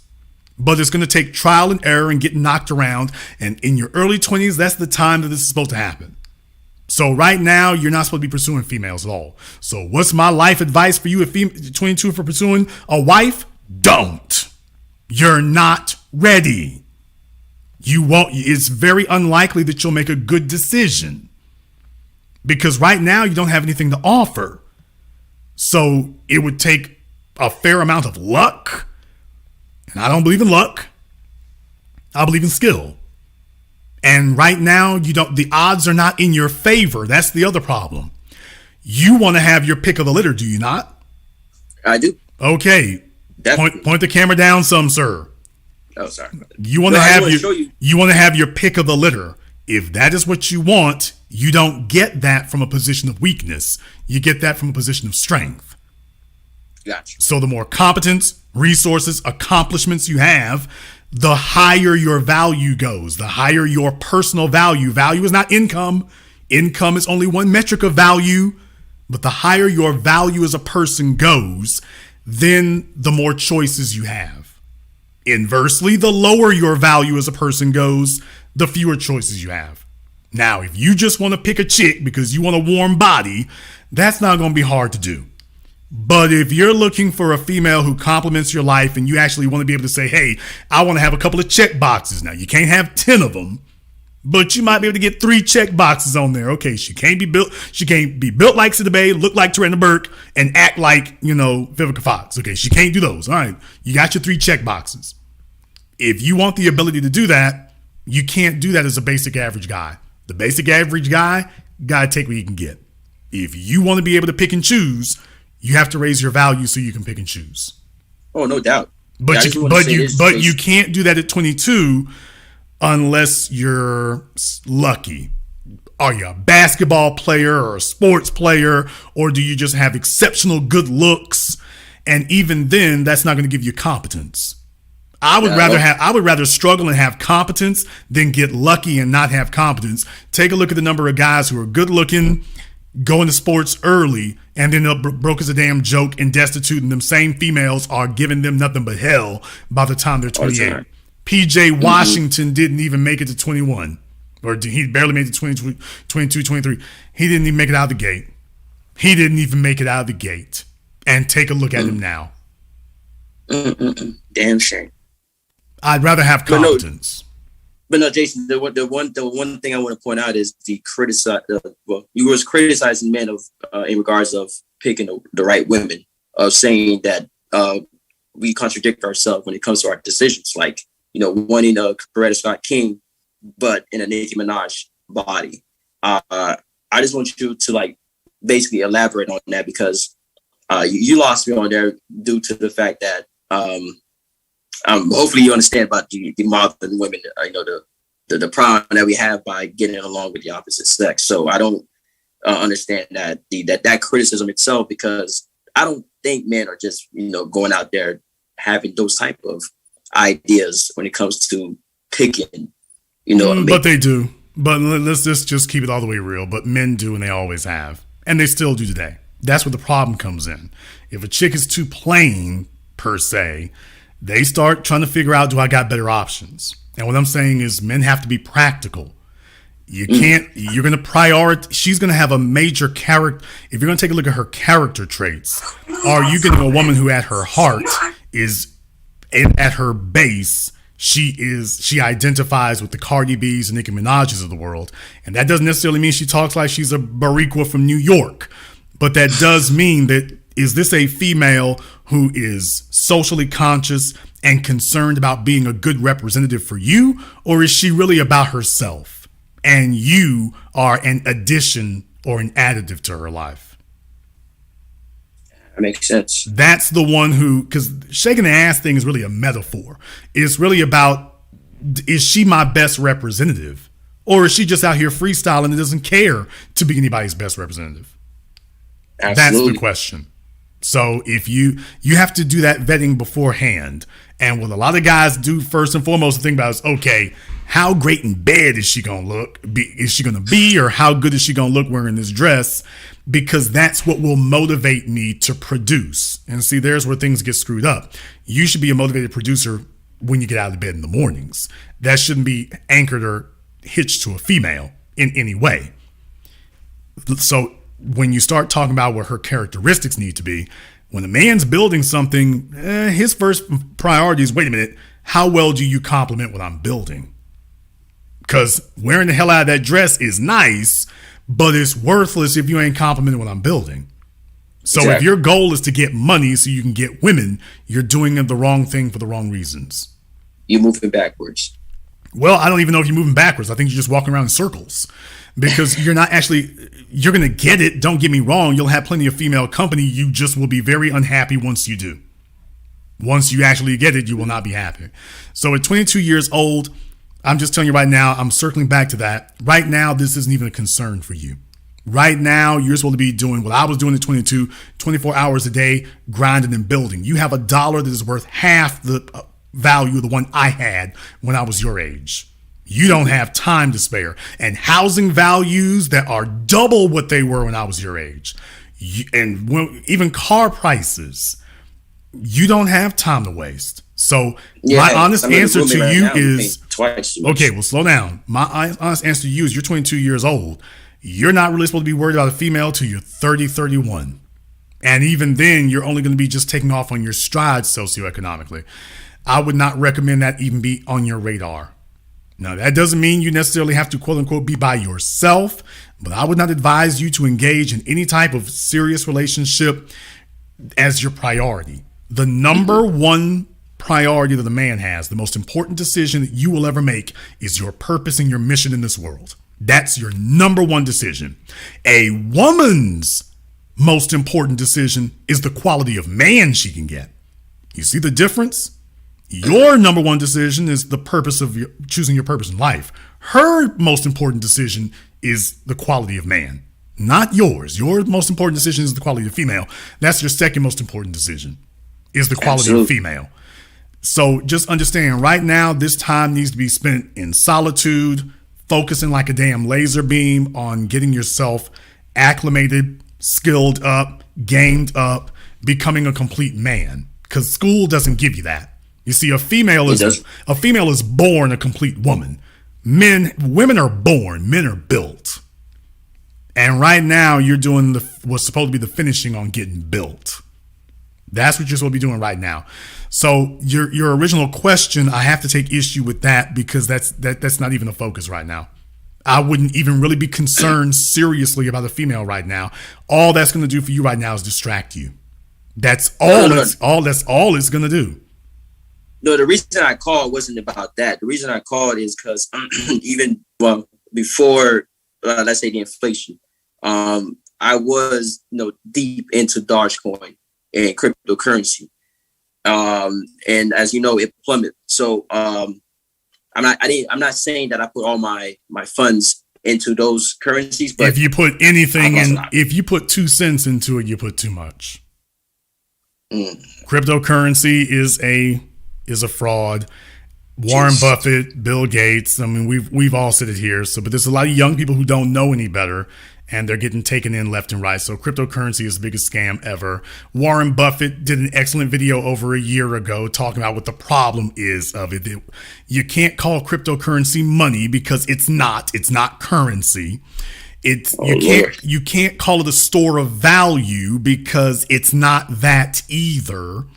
You can't get it to retain value. Warren Buffett gave the example that when you buy a farm, you know what you're buying. When you buy a skyscraper, you know what you're buying.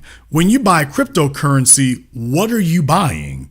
So you've been told you're buying this alternative to money, when in reality, all you've really gotten is something that was intended to be an opaque transfer currency so that you could do illegal deals on the internet. That's what Silk Road and all that was about. And it's been sold to the general public as, oh, this is a way of subverting. It was made to subvert central banks, just not the way you all are trying to do it, which is why it'll never get there. It was made to conduct illegal transactions in an untraceable way, to be able to put money into a system, hide it, get it to another user. Now, the real advantage is reliable. So you understood the transaction would take place, but it was never legitimate. It was never honorable. And so you all have been sold on that. So if you put $10 in the Dogecoin, you put too much. That $10 literally would have been better invested in Vegas, literally, because at least you had a chance of getting something. Elon Musk, I think, has revealed himself to be a semi-con man now, too. He just announced that the Twitter deal that he swore up and down he was going to do, he made a big ass splash about it. And next thing you know, now he's saying he's not going to follow through with that. So what do you know? Exactly. Dogecoin, Tesla's value has been cut in half. He's making all kinds of crazy promises about Twitter that's not going to go through. All of a sudden, the kid that everybody was talking about, oh, he was autistic, but he's a genius. He ain't sound like much of a damn genius anymore. He's starting to sound like a con man, or at least a guy who's very good at overselling things. It worked for him. It won't work for the rest of you. It won't work. You're referring to the man that classified himself as an African American? Well, that guy? Elon, Elon will classify himself as whatever he needs to be. If it's tax advantageous to him, he will do that. I want you to not get caught up in other things. So what I'm saying, young man, do you have a skill set? Yes, sir. I am certified in C++, which is basically a web designer, or what people would say JavaScript. Okay. That's a good start, but that's going to be very limited. But you already know that. So you got about 4 or 5 more certs to go get. Absolutely. What you have right now is very limited. So you started, but you're not going to be able to finish anything. That's where your effort and your time needs to be spent. Right there. All the rest of this stuff, don't even worry about it. Do not put another dime into cryptocurrency, Dogecoin, the stock market, or anything else. Do not do that. You are 22. Your money needs to be going into only two places: your bank account and your savings account. That's the only place it needs to be going. You need to be worrying about getting credit cards so you can start building up your credit. If you're a member of my Patreon, I have my credit card workshop on Patreon. It'll be the best 30 minutes you ever spend in your life. It'll explain from the very beginning how to get started and how to get yourself where you need to be. But that's what you need to be focusing on. Anything else is really just a distraction. And I know the pandemic is a hell of a thing. You were 20 years old when that happened, and this is a hell of a time for you all to be happening. The world just spun crazy, something that's never happened before, and you all kind of got caught up in it. So at the time where you used to be going out into the world building, you got locked up at home and told, here, put this thing around your face. So you haven't really encountered the real world in a practical manner, and that's robbed you of some necessary experiences. So I know this is going to be kind of hard to hear, but don't get lost in the matrix on this. No Dogecoin, no cryptocurrency, no Robinhood, no Webull, no any of that. You're at the beginning of your life earning. You can't afford to do any of this. You can't afford to do any of this. Everybody in the world is going to make a bunch of promises to you because they know you don't know any better. You're 22. You don't actually understand how this is going to go. The stock market, there's a reason why we have index funds, because you can't pick stocks. I mean, you can, but the odds are outrageously against you. And even to the extent that they're not against you, you have to hold them for such a long period of time. You got bills to pay today, but you've been told the stock market can be used to pay your bills, and it can't unless you've already got $2 million.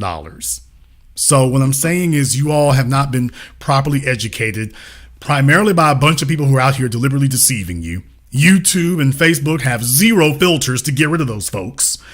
And you all are going to be horribly deceived in the meantime. Your job right now is to increase your skill sets so that you can increase your income, and then you put the money in the bank. The most important thing members of your generation can do right now, cash is king. You all need to have as much money stockpiled as you can. And you need to start as early as you can. And that includes for your 401k and your IRA. You're 22 years old. Retirement doesn't work for you unless you do four things. Number one, start early. Number two, is pay for the entire duration with no gaps in employment. You can't take a year off. You have to start early. You have to pay in every year with consistency. You have to pay for the entire term, which will be 30 years. Oh, yeah, and you need to make a good amount of income to begin with. You can't be minimum wage and make a 401k or an IRA work for you. You can't. Even at entry level? It's not going to work for you. You're going to need to be making at least $80,000, $90,000 to make it work for you. Now, that doesn't mean that you start at 80 or 90. That's not what I said. You need to get to 80 or 90 as quickly as you damn well can. Otherwise, it doesn't work for you. This isn't my opinion. This is math. It doesn't work. Now, these other folks haven't told you this. I'm not giving you my opinion. This is mathematics. Don't believe me. Go get yourself $150, hire a CPA, and he'll tell you the same damn thing I'm telling you. Or go to Google and get a retirement calculator and just put in the numbers for yourself. Put in your age, put in your income, and it'll work out the rest for you. And then you'll find out really damn quickly, oh, I need $2 million to retire. Sheesh. Well, when you think about it, you're going to need somewhere in the neighborhood of $2 million to retire, especially if you live in a major metropolitan area. Okay, that sounds daunting, but you're 22 years old. You need that $2 million by the time you're 50. You're only 22. You're just starting. So the bad news is you need $2 million. The good news is you need it in 30 years. Yeah, I have time. Well, you got time, but not if you're not doing the work. So that's what I'm saying. Do not fall for any quick get-rich-quick schemes. Do not fall for any easy money. There's a whole lot of folk getting took by that right now. Do not fall for that. No cryptocurrency, no Bitcoin, no stocks, no nonsense. Get your skill set up so you can get your income up, and all that gets socked away in the bank. Get your credit score up so that when you want to start making moves, you can, and it'll be most advantageous. Once again, if you're not a member of my Patreon, go ahead and check that out, the Credit Card Workshop. It explains all of this in detail, in excruciating detail, and it will get you completely straight, and it'll make sense why I'm saying these things. And then once you're 35 or 40, you will have enough life experiences, enough resources on your belt, enough accomplishments, and enough seasoning that you will now be able to make decisions about women from a position of strength. Nobody, they will not be able to that. pull the wool over your eyes. Nice.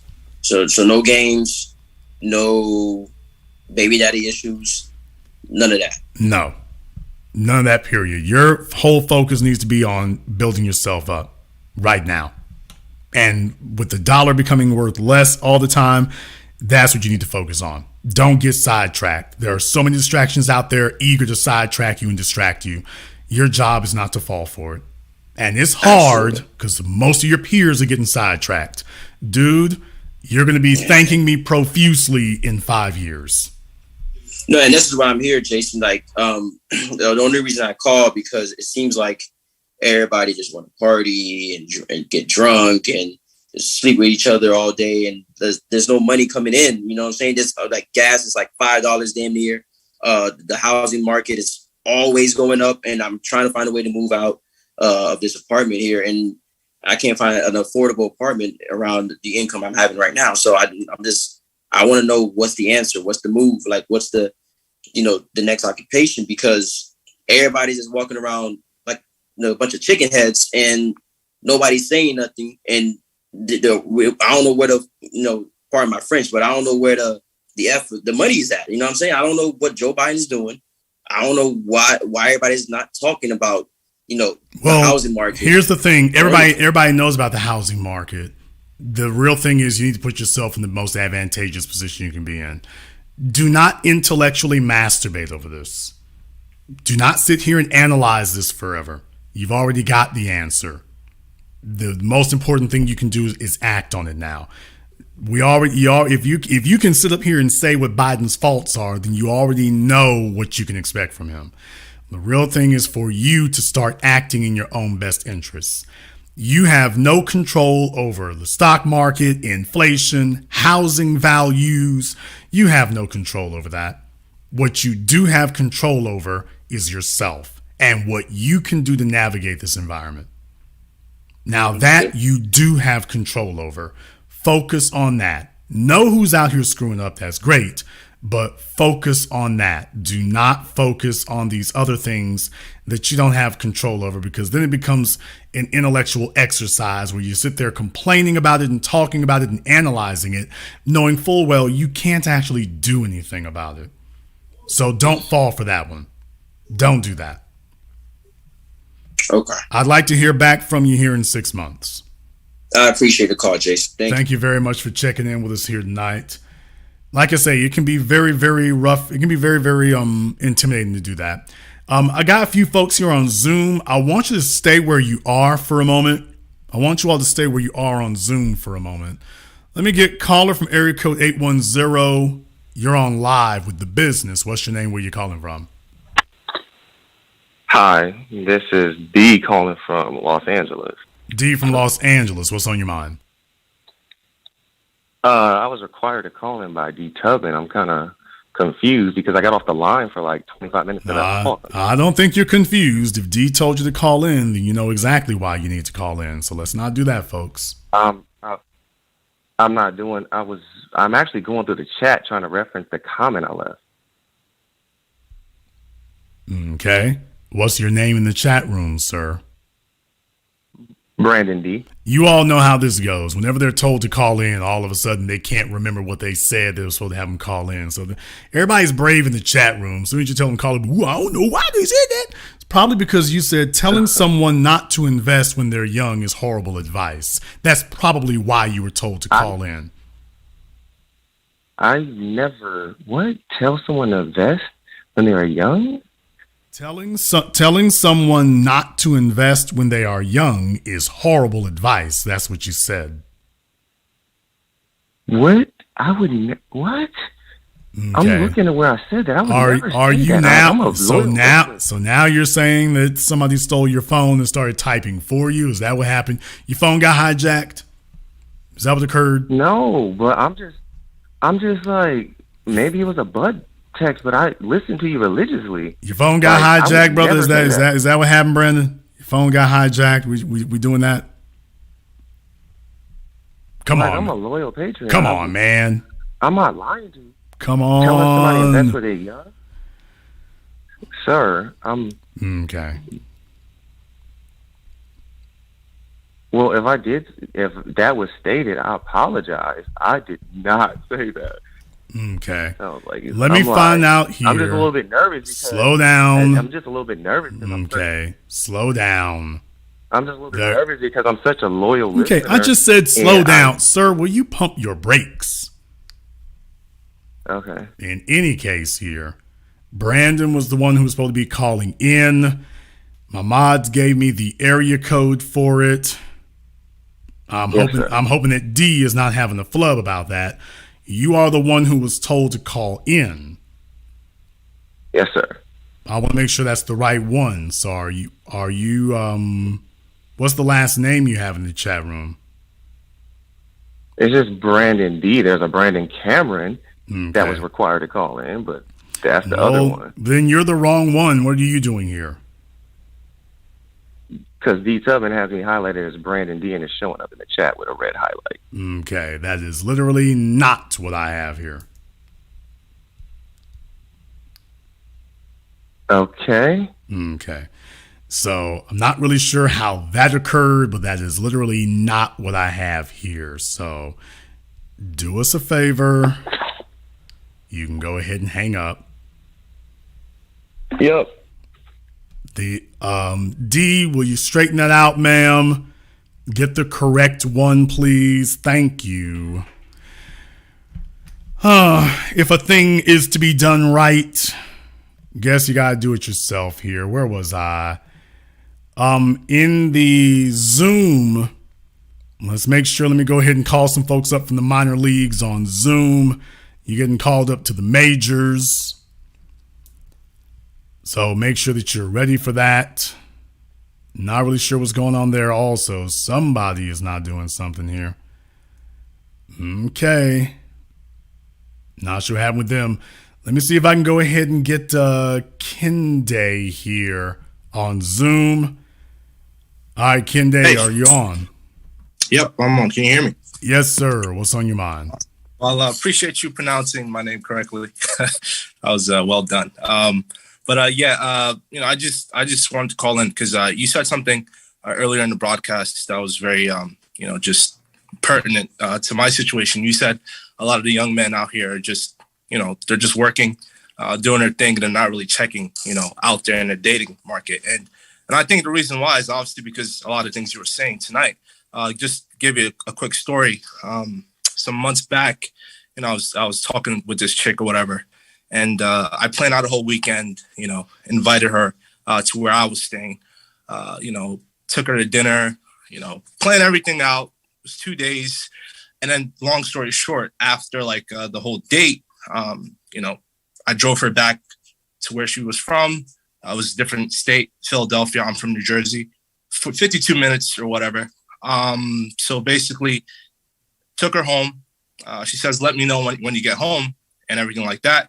And, and I let her know when I got home. And, I was expecting, hey, thanks for, the weekend. Really appreciate it.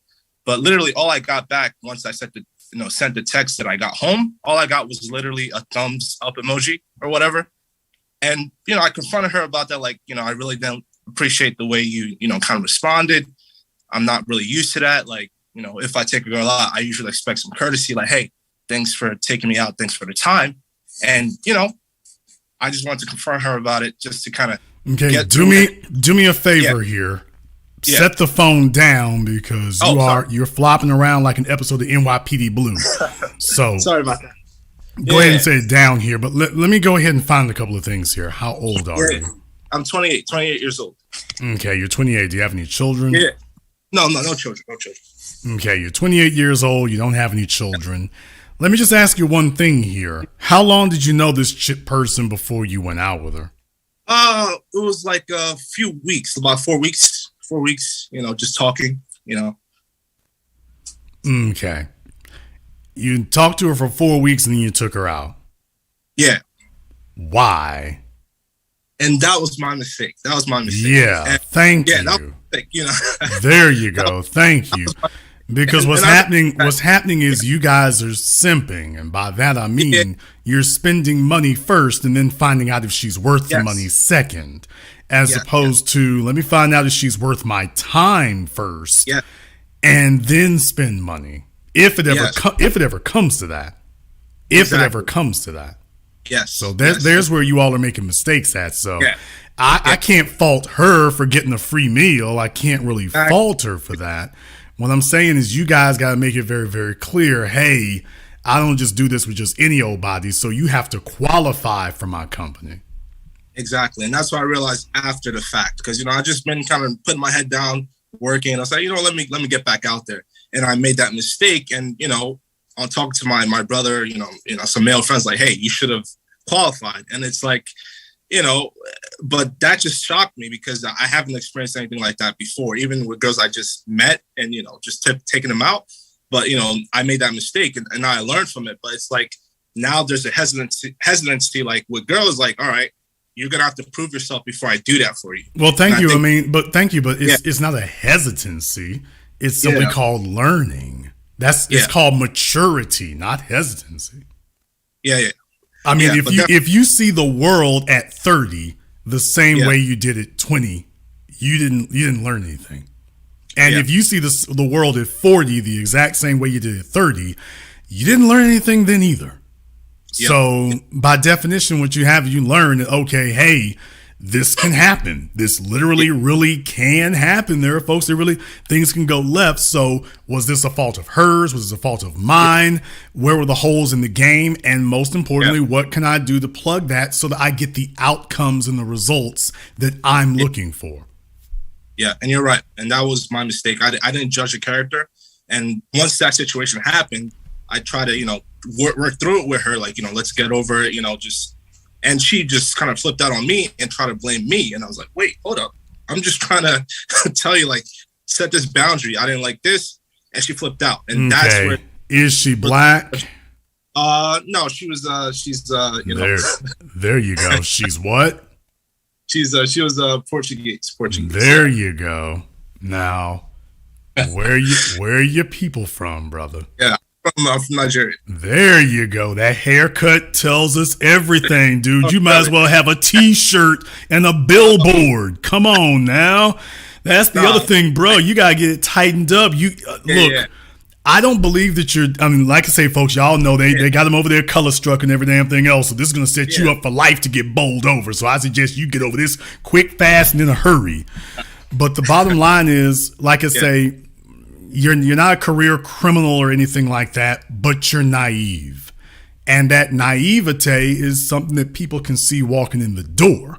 Now, while most females are not going to sit here and drag you, at the same time, you don't want a situation where they're consistently getting smarter and more savvy because you're in your late 20s now. That means the females you're talking to are in their late 20s. These chicks are going to be much more savvy and much slicker and much more cunning than you've been accustomed to. Because now they're trying to get tangibles. And as far as they're concerned, look here, I'm not going to give them the time of day if there's not something in it for me. And what's in it for me needs to be something I can hold in my hands. Yeah. So you're going to be putting yourself in a position where people just keep doing this. Yeah, and the funny thing is the girl was actually 23, so I'm thinking, she's young and, maybe. Yeah, you found out real damn quick that what I just said about as they get older, it's not that when they get 28. Yeah.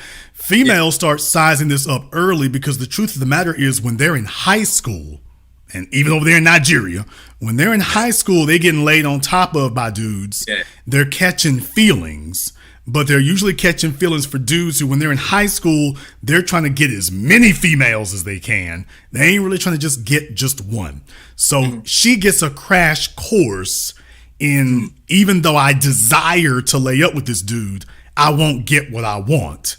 So then they start making adjustments to, I need to walk away with something. So by the time they get 20, they've had a lot more male-female interpersonal experiences than you've had. You're in your mid-20s still learning, and she's already been through the ringer by the time she's 19.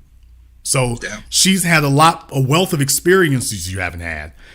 If she's a single mom, oh hell, she's been around the world and got the stamps on her back to prove it. So what I'm saying is they have a lot more experiences than you do. So at 28 and 23, depending on how many dudes she's been with, she's probably got twice as much life experience than you. And the other thing is, she might be dealing in bad faith. So she's meeting you, but she's sitting there the whole damn time like, okay, the meter on this ticker is running. I need to get something. And then they go get it. So the other thing is, you fellas come over here and let me go grab the first white chick I can, and everything will be gravy. And then you find out that they can see you coming. Dude, I'm just telling you right now, she can see that smile these white women can see that smile from a mile away. As soon as you tell them I'm from everybody knows the game. Notice I said white. I didn't say American. Notice I said white. I did not say American. It doesn't matter whether she's Portuguese, French, Belgium, German, Russian, dudes from Nigeria. They know that's y'all's thing over there, and you don't do a lot of vetting. You don't do any real vetting, dude. Y'all's rep is already out there. Let me help you get ahead of the game. That's y'all's rep. I suggest you change your rep, dude. Everybody sees it coming. Yeah, we'll do. Appreciate it. Definitely. Thank you. Appreciate it.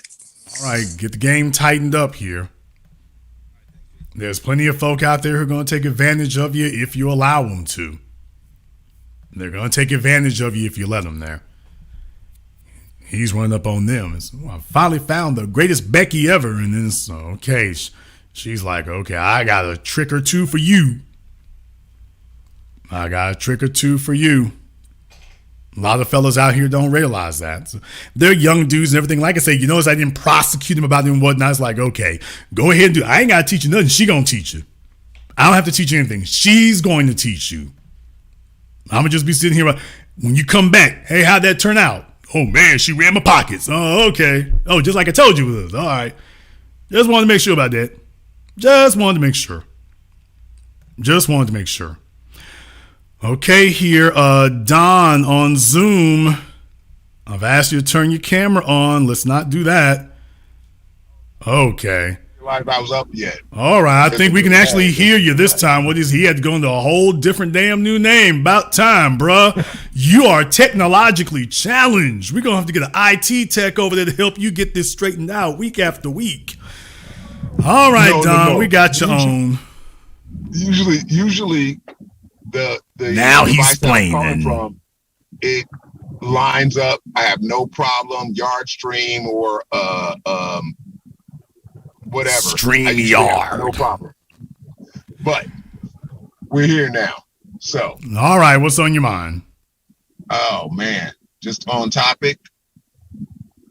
Seeing what I've seen, it was a total construction to get our women to where they are, because of the fact that we don't have as many eligible men due to, social construction and what's going on. And it's actually prophetic.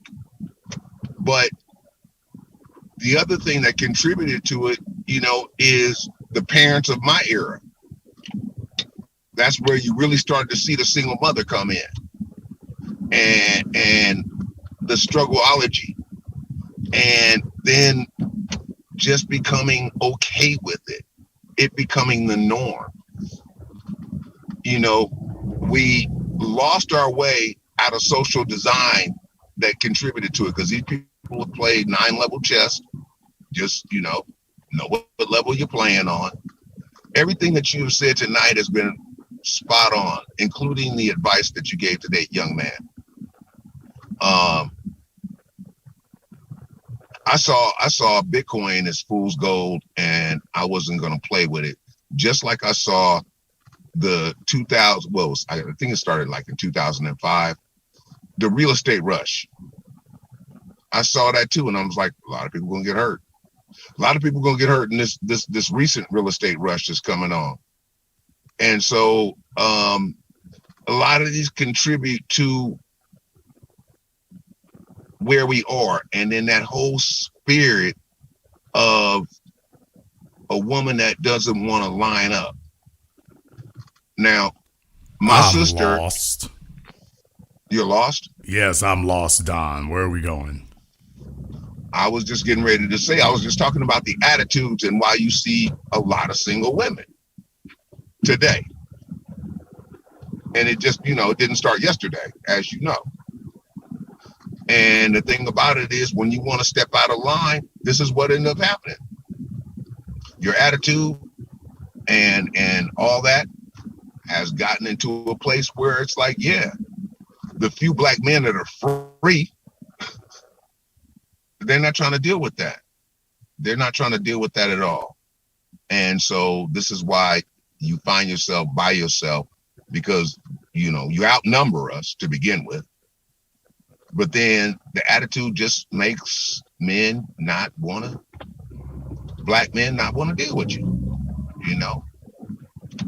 Well, certainly that can be a bad thing. It gets even worse when you find yourself in your 30s trying to do that. That's where it becomes even worse. But right now they're in their 20s facing those situations.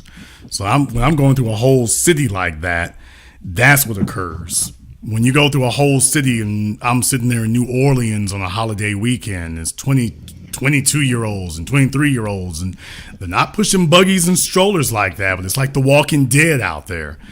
This is the legacy of it. If you want to know what 3 generations of females, unsuited, unsuitable, incorrigible to become wives, if you want to know what it does, this is what it does.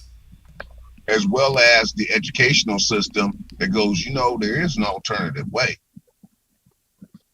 And that's what I'm calling from San Francisco. So, oh boy. Yeah, that's been part of the agenda.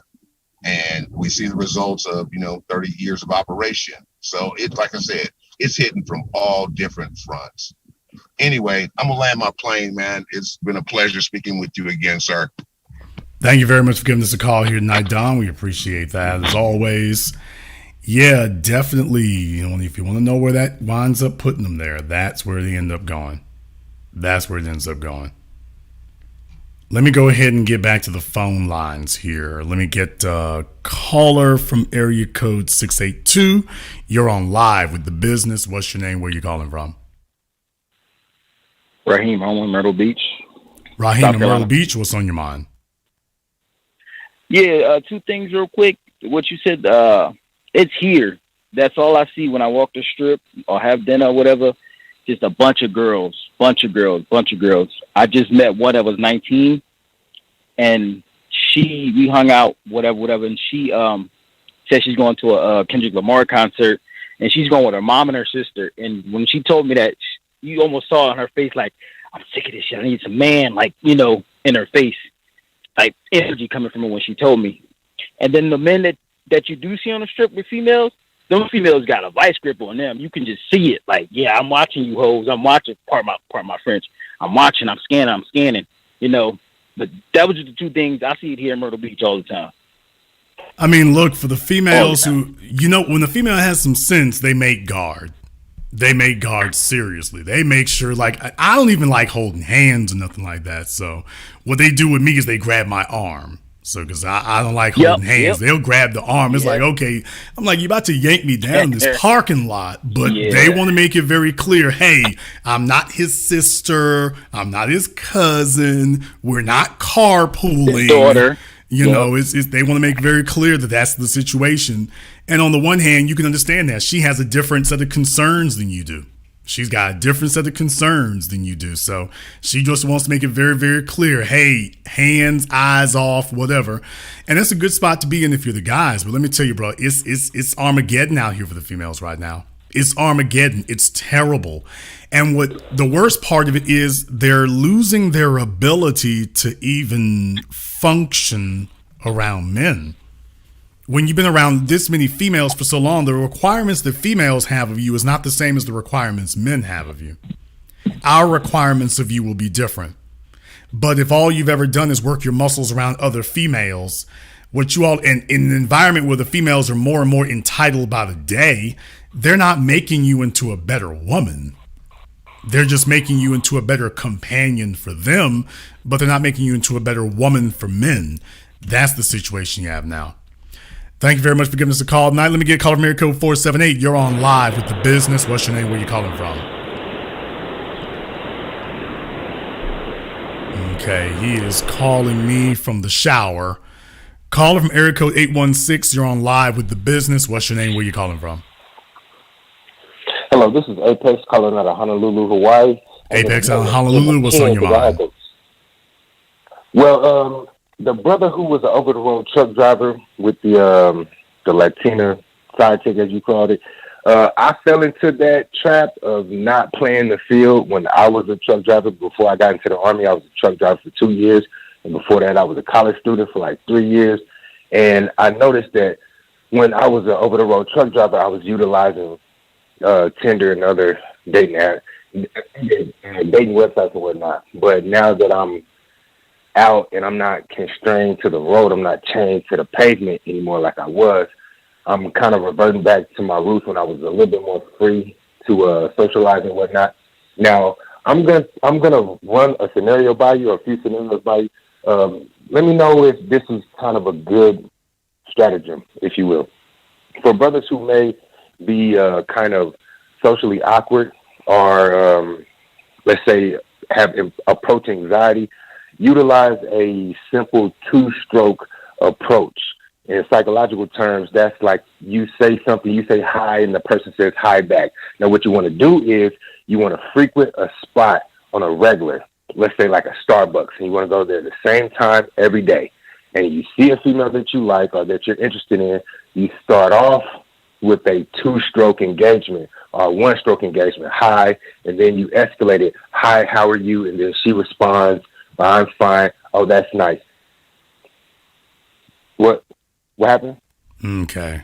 Well, what we're getting into now are pickup lines. And I have to tell you, like I say, you all know I don't do dating necessarily. I do power dynamics. So here's the one thing I want you to understand. This is not about getting females to respond to you. This is about being somebody to respond to. What do I mean by that? If you are a man with an agenda, then your agenda is nonverbal. So what you really want to do is be somebody that's obvious you have something to plug into. So for that reason, that kind of thing is not really something I would find to be something I would gravitate to, approaching people like that, you know, so cold approaching and things like that. I'm like, okay, not really sure about that. What I will tell you, though, is if you are a man who has an agenda and your life is supposed to represent that, then when you approach anybody, they can see what it is. They can see what it is. Because the problem what I have, what you just said, is that is a sentence looking for a way to be interesting, as opposed to an interesting person meeting other people. Let me ask you something right now. What is the most dynamic thing that you have done in your life in the last 7 days?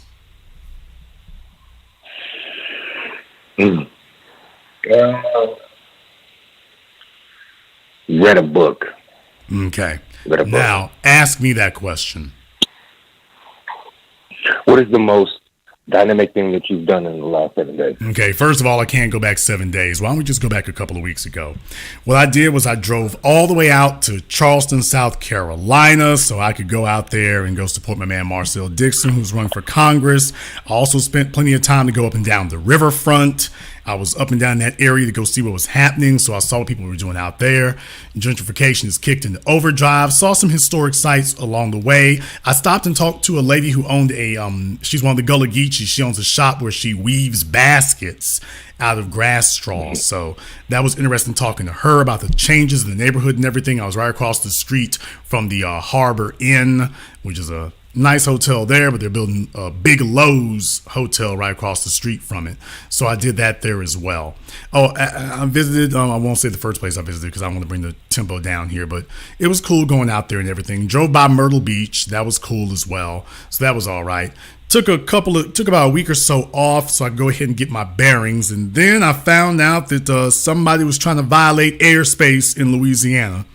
They were trying to violate airspace. So I had to drive about 1,200 miles from an undisclosed location. I thought I was going to be able to take it easy for a minute, but I had to drive 1,200 miles from an undisclosed location. I drove all day and I drove all night. It's documented on my Twitter. Made it all the way down to New Orleans in time for the Essence Festival. Got to walk around there. It was my mission to go see and be seen. So I went around there and everything. We got some beignets. We went to the hotel. We went up and down St. Charles, Canal, Bourbon, all the sites and everything. Poydras, all the sites and everything like that. So it was cool and all that. It's fine. When it's not raining, it was all right in that regard. Saw a lot of pretty ladies, which is what happens when you go around a bunch of places. But unfortunately for them, I didn't have the time to stop or meet anybody.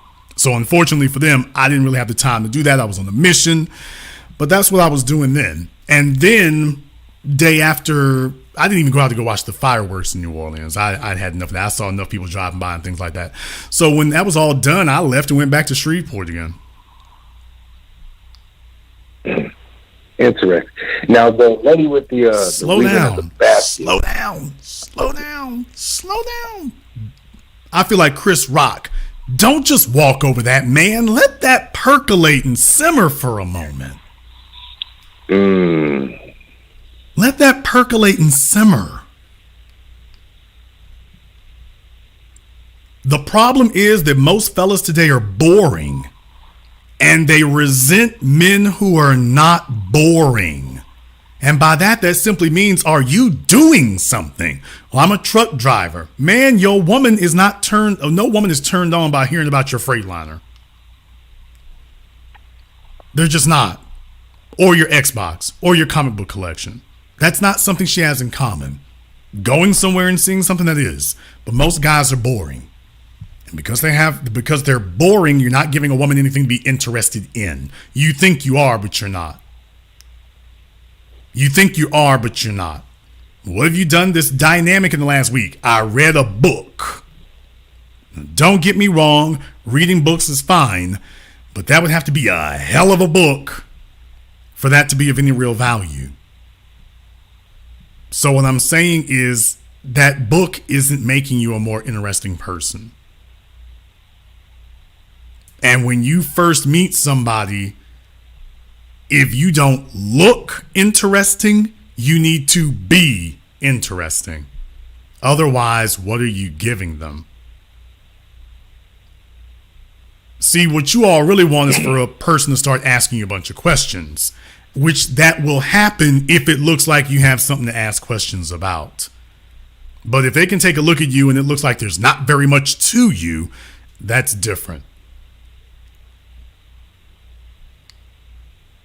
So, how can I work this? So if you want to know the real reason why? You want to know the other reason why we have a world full of lonely young women is because, ladies, this is what happens when you neuter your sons. They don't know how to talk to women either. This is what happens. So, ladies, if you want to know, that's what occurs.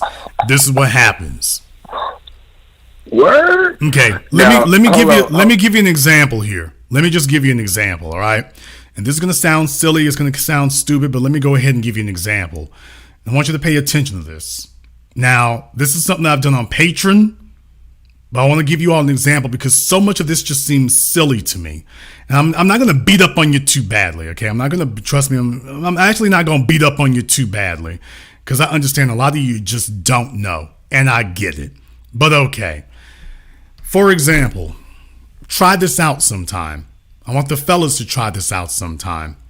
Because if you want to know that there's lonely young women, there's a lot of lonely young men out here too. Let me give you something to think about here. Let's just say, for example, I want you to test this out. You can test this out at the front desk of any hotel. You can test this out at customer service. You can test this out at any department store. And this is simply for the purposes of acclimating your muscles.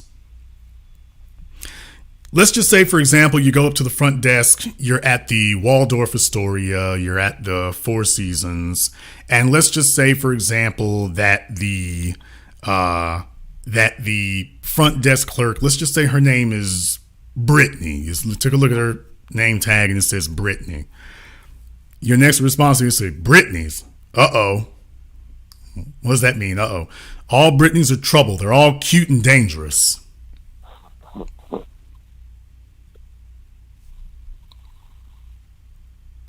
Yeah, it's gonna make her smile. That's gonna listen to the response like this. He was like, "No, I'm not dangerous." Thank you. Now, did you see how quickly that went? Mm-hmm. Now, she might look like Tarana Burke. That's not the reason for saying it. Now take a look at that right now. There's going to be a whole bunch of dudes everywhere who are going to be like, damn, that was good. Yeah, no wonder Jason doesn't have to talk. No wonder Jason doesn't have to talk about this very much. Think about that for just a few moments. By the way, I'm supposed to be charging y'all a whole bunch of money. Like, a bunch of dudes are going to listen to Rollo Tomasi and go home just as lonely as they were when they started. They're going to listen to a bunch of pickup artists on the internet. And the problem is these guys don't know anything about people skills. In a lot of their cases, they're guys who are already either good looking or get along with women well. But that's not going to help you. His assets aren't going to help you. So the real thing is, how do you level the playing field? Be a more interesting person. How can you be a more interesting person? Being prepared when you get there. And it's not about fake flattery either. What you're doing is you are initiating and demanding an exchange, not a conversation. You're provoking an exchange, because here's the real thing. You realize how badly and how quick, if you were 16 years old, you'd be scared to say what I just said, because you'd be too worried. Oh, she's going to be insulted if I say that. Well, you're right. She could be insulted. But when you walk into the room with no expectation about what's going to occur, that you're going to be all right no matter which way things go, that you have the audacity to say this, what that shows is you're all right with it no matter which way it goes. Mm-hmm. Mm. Now, I have two examples. By the way, that statement always works better when you're handing her an Amex to run the transaction for your room or for whatever you bought. That exchange always goes a lot easier when that's happening. By the way, but go ahead. The emerald joint, yeah. Well, just recently, over the past weekend, here on this military installation, we had a concert, right? And I had duty, so I had to work the desk and I had to warn people on the way in. Now, this I'm gonna say she's probably about mid to late 20s, fairly attractive. She came in, and I had to, wander down. But I introduced myself. I said, hey, my name is Benjamin. What's your name? And she told me what her name was. I peeped her left hand, and I said she didn't have a ring on it. So I asked her, I pulled a bold move, kind of like what you just did. I said, so where's your boyfriend at? And she smiled and said, and looked at me and said, I'm looking at him.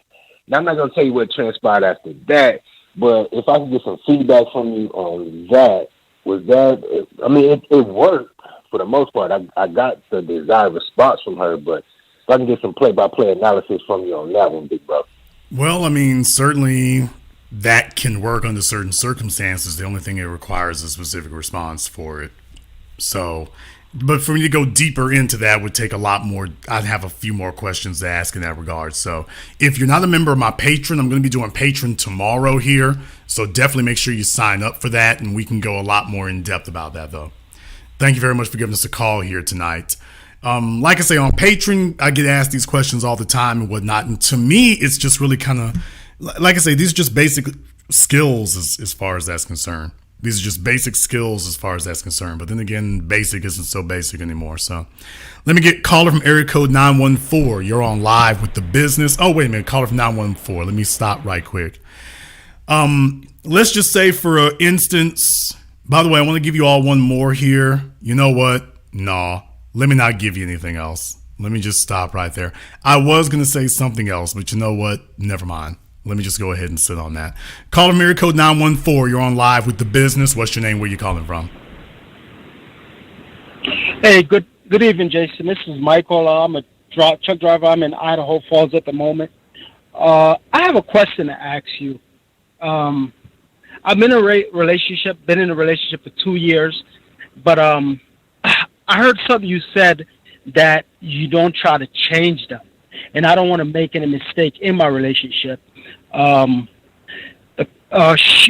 was going to purchase a bag for $1,000, and I told her that was a bad investment because she was complaining about her rent increasing. But I said, if you're having a problem with your rent, why would you take $1,000 and waste it on a handbag? So was I wrong for saying something, or am I trying to change a person, or there's nothing wrong with giving your leadership. Women are informed by their emotions. So when they make decisions, especially financial decisions, they make it from a position of emotion. So they're very impulsive in that regard. As a man, you're letting her know and you're advising her that that's not a wise thing to do. Now, if you have advised her and she does not respect or heed your advice, then she's letting you know the level of emotional, financial, and physical investment that you need to make in her. So what you all really need to do is just find out where their heads are at so that you can make the next decision. Not to try to say, okay, it's my job to correct this person or get them where they need to be.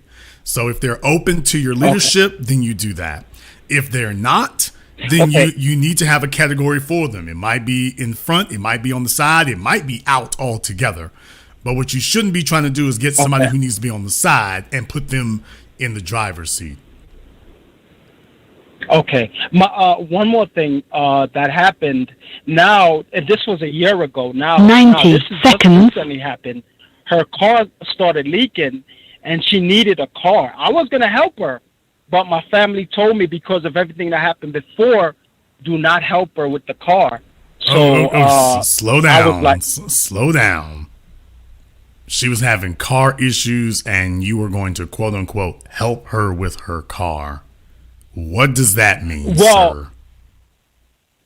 She asked me, and I listened to the argument, but I wasn't going to really, because I saw like a disciplinary issues. So I wasn't really. I listened, but I wasn't really going to help her. I just wanted to hear where this argument was going.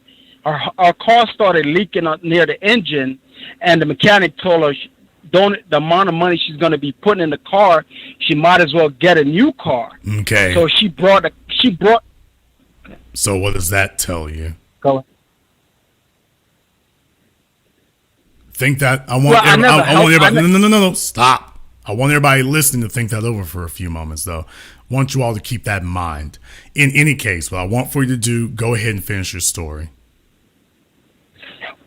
Well, my family, I brought it to my family. My aunt, my mom is deceased. She died of cancer. And I know my mom would be against it completely if she was alive. My aunt was like, Mikey, listen, do not help this girl. She didn't listen to you when you told her not to get that handbag. You've been in a relationship with this girl 2 years. She's a disciplinary problem. She's very stubborn. She got upset when I told her about, we in our 40s, she's a social worker. I'm a truck driver for 9 years. I make decent money. I don't let her know how much money I make. I know her. She knows my profession. I know her profession. However, I'm not going to reward a person I believe is a disciplinary problem. I could have gave her a certain amount of money for a down payment, but I told her that I'm not going to buy her a car because that's a big investment. Slow down. How did you get wrapped up with this woman in the first place? Give me the 10-second version of it. Oh, it's a long story. If I tell no, it's not. It's not a long story. Where did you meet her? And be honest. We from high school. Okay. She went to a cactus school. Okay, sir, you've already answered. I'm not here to chit chat with you. You already answered the question. Okay. I met her in high school. Now, how old are you now? Okay, I'm 47. She's 45. Okay, then that's a damn 27-year gap between when you all left high school. Yeah, I agree with you. Okay. What happened is I didn't ask you for all that gum flapping. Slow down, dude. You're getting too excited. That's an over 2-decade gap there, going on 3 for her. Now, there's a reason why that's an issue. You two have not been seeing each other for 30 years. So, after high school, when did you all go your separate ways? Well, I didn't see her until 2 years ago. So I ran into her in a restaurant in New York. Okay, in New York. I ran into her, and then. So, in other words, you knew this chick in high school. You have not seen her in 25 years. Yes, sir. Right. She changed a lot. Okay, I'm sure she did. She has a daughter. So slow down. She has a daughter. Man, okay, dude, you talk too much, man. You talk too damn much. Bruh, ease on the brake, nigga.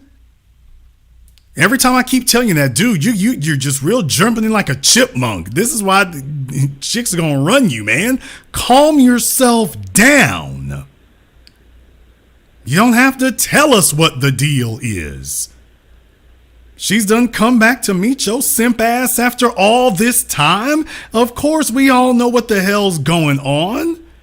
She's running up in the Gap here with a size 16 with 3 kids in tow. She didn't run into you by accident. You're the only one who don't get it.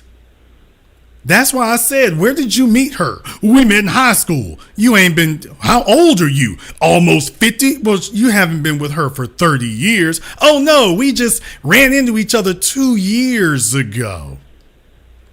And of all the fellas she could have run into, she runs into you. No, she's looking for a damn sponsor. This is the same tired, sad story we've seen a million times. She's coming back to you with all of her weight gain, bastard babies, bad credit, poor character traits, horrible spending habits, debts, and a trail of Negroes who've laid on top of her for the last 30 years that would make a porn star blush. And she's decided, well, he's driving a truck. That's better because the other guy wasn't even driving a bicycle.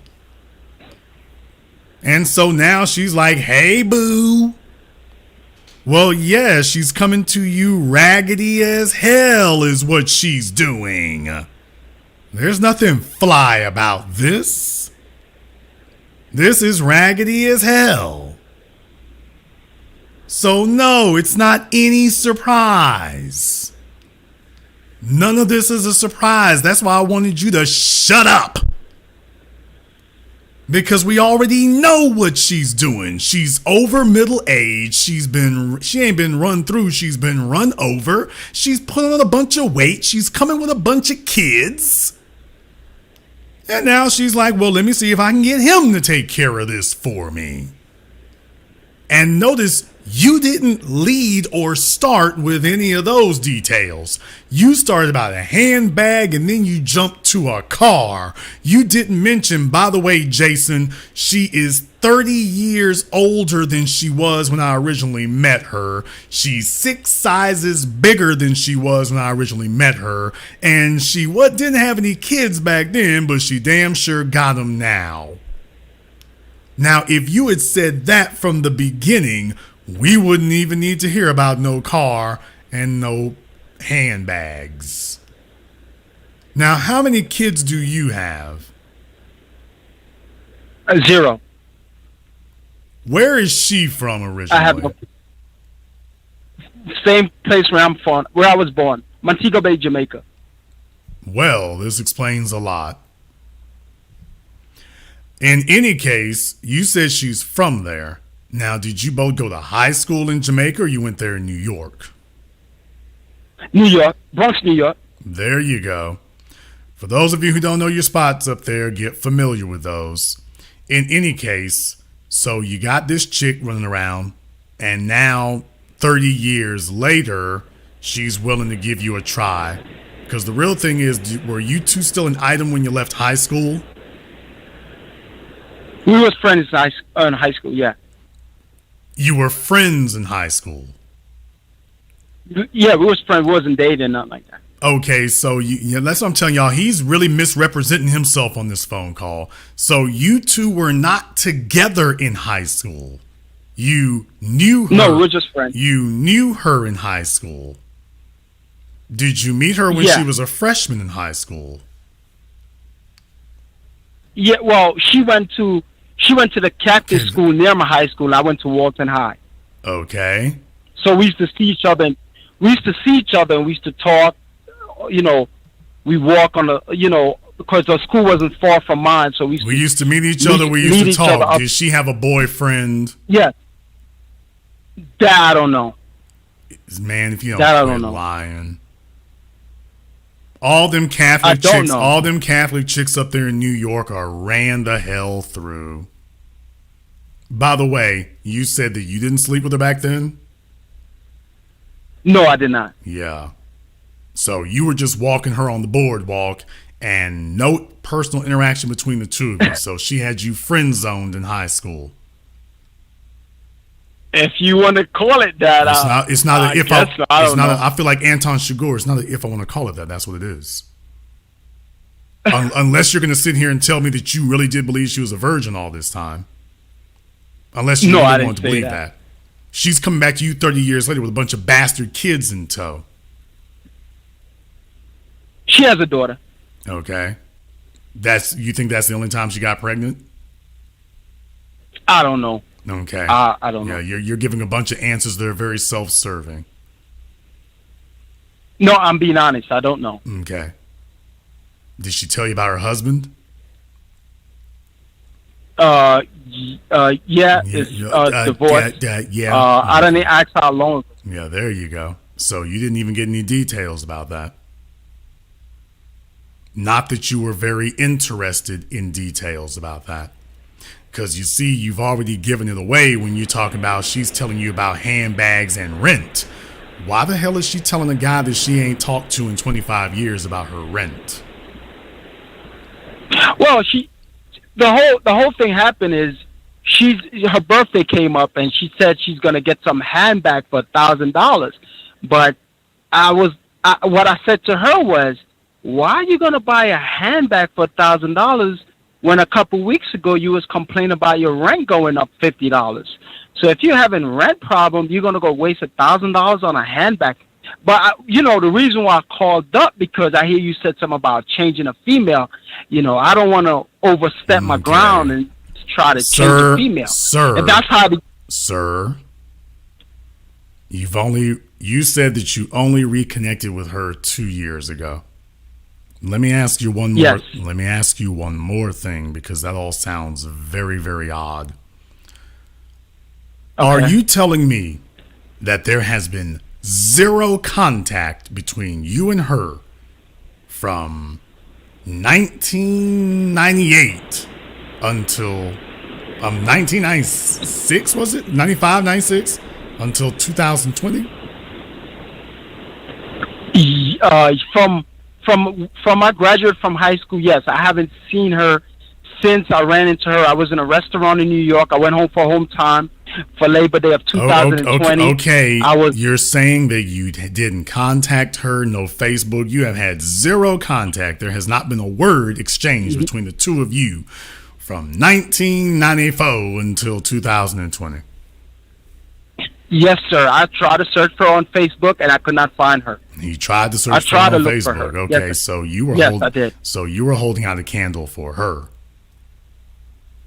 Yes, okay. I was, because you get up in age. Okay, sir, you are dripping with desperation. I'm trying to take it easy on you, but you are dripping. You're gushing with desperation. You asked me a question. Sir, Jason, okay, I'm asking I'm being honest with you. I'm asking yes or no questions, and you're breaking out into a monologue over it. So what I'm saying is, with a female, when she sees you behaving like this, she realizes, oh hell, I can go ahead and run this nigga. He's just too damn eager. So just understand, a female with a bunch of problems can see that you're not really used to a lot of positive female interaction and attention, and you'll just go with whatever she says. So I'm trying to help you here, but you are just way too eager, man. You're way too eager. And if she saw this like I see this, I can see what you were doing. So just understand, when she saw you, the desperation was written all over you. You didn't care about the kid. You didn't care about her past. You didn't care about nothing. It's 1996 all over again. For you. It's 96 all over again. And she sees that. Because right now, she's just an old chick. She's just an old chick with a bunch of problems. And she's looking for somebody to come and sponsor her in the middle of all this foolery. And you're the one that's available. So she meets you talking about handbags and rent. And this isn't something she's even supposed to be discussing with you, but she's talking about that. Now, one more thing. You said you reconnected with her 2 years ago. Are you two together? We basically trying to get. I'm on the road 30 days at a time. Sir, these are yes or no questions. Are you and she romantically involved? Yeah, we're trying to get to know each other. Yes. Okay. Romantically involved and, quote, trying to get to know each other are not the same thing, sir. Have you and her seen each other naked in the last 24 months? Yes. Okay. Have you and her put your mouth on each other while being naked in the last 24 months? Yes. Okay. Yes, sir. So that's the reason why you're going through all this turmoil. But notice the answer that he gave. Well, we're trying to get to know each other. Sir, when you've had somebody's private parts in your mouth, it doesn't get more personal or getting to know the other person than that. So when you're telling me we're still trying to get to know each other, what that means is that she is keeping you stiff-armed at a distance because you are just too eager to be in there. You're too eager for it. No, it's nothing. It's nothing like that, Jason. It's nothing like that. Okay, it's exactly like that. That's exactly what you just described, sir. This isn't an opinion. That's what you just said. I'm just repeating your words right now. This is literally what you just said. It's been 30 years. I never said a word to her. I met her. I see how you're acting with me. That's the way you acted with her. Next thing you know, I've been laying up with her and things, and she's telling me about handbags and rent. And looking at me with expectation and looking at handbags, rent, and car repairs. And she's talking to you about it. Hell yeah, she's talking to you about it because she's like, well, look here. Even if I did open these raggedy run through legs for you, I'm supposed to get something for it. Jason, I understand that. But at the same time, what I was saying to you, I don't want to put myself like I'm telling a female what to do with their life. So I was asking you, was I stepping, by giving my opinion, was I stepping out of my bounds, like telling a female, hey, that's being fiscally irresponsible. Okay, if you're going to take $1,000. And here's what I'm telling you. Is that your woman?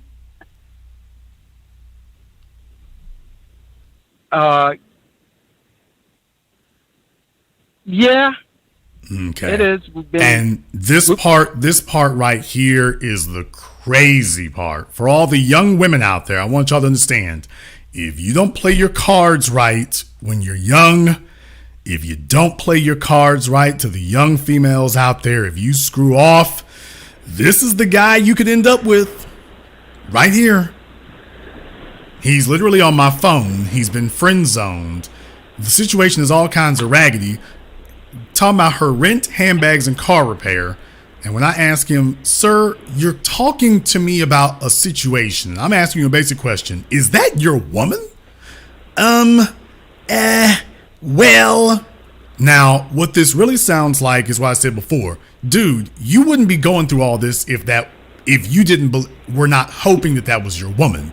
But the reason that you can't give a solid yes is because she's made it very clear she don't really want to fool with you like that. And you can already see that if she felt she could do better, she would. Well, it's not that. I don't trust female. So that's basically it. Sir, what is there about you for a female to trust? No shade, no insult, no insult, no offense. Basic question. What is there about you for a female to trust? I'm a hard worker. I'm a provider and protector. That means nothing. Those are metaphors. Those are what you just gave were metaphors and opinions. Those are not things you can actually measure. Oh. I'm a hard worker. Sir, everybody who works hard, so what makes you an extraordinary person because of that?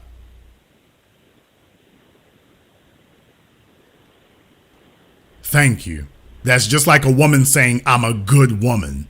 How do we measure that? Furthermore, that's an opinion, and it's relative. The real issue is, can she do better than you? Is she eligible for a higher quality man than you?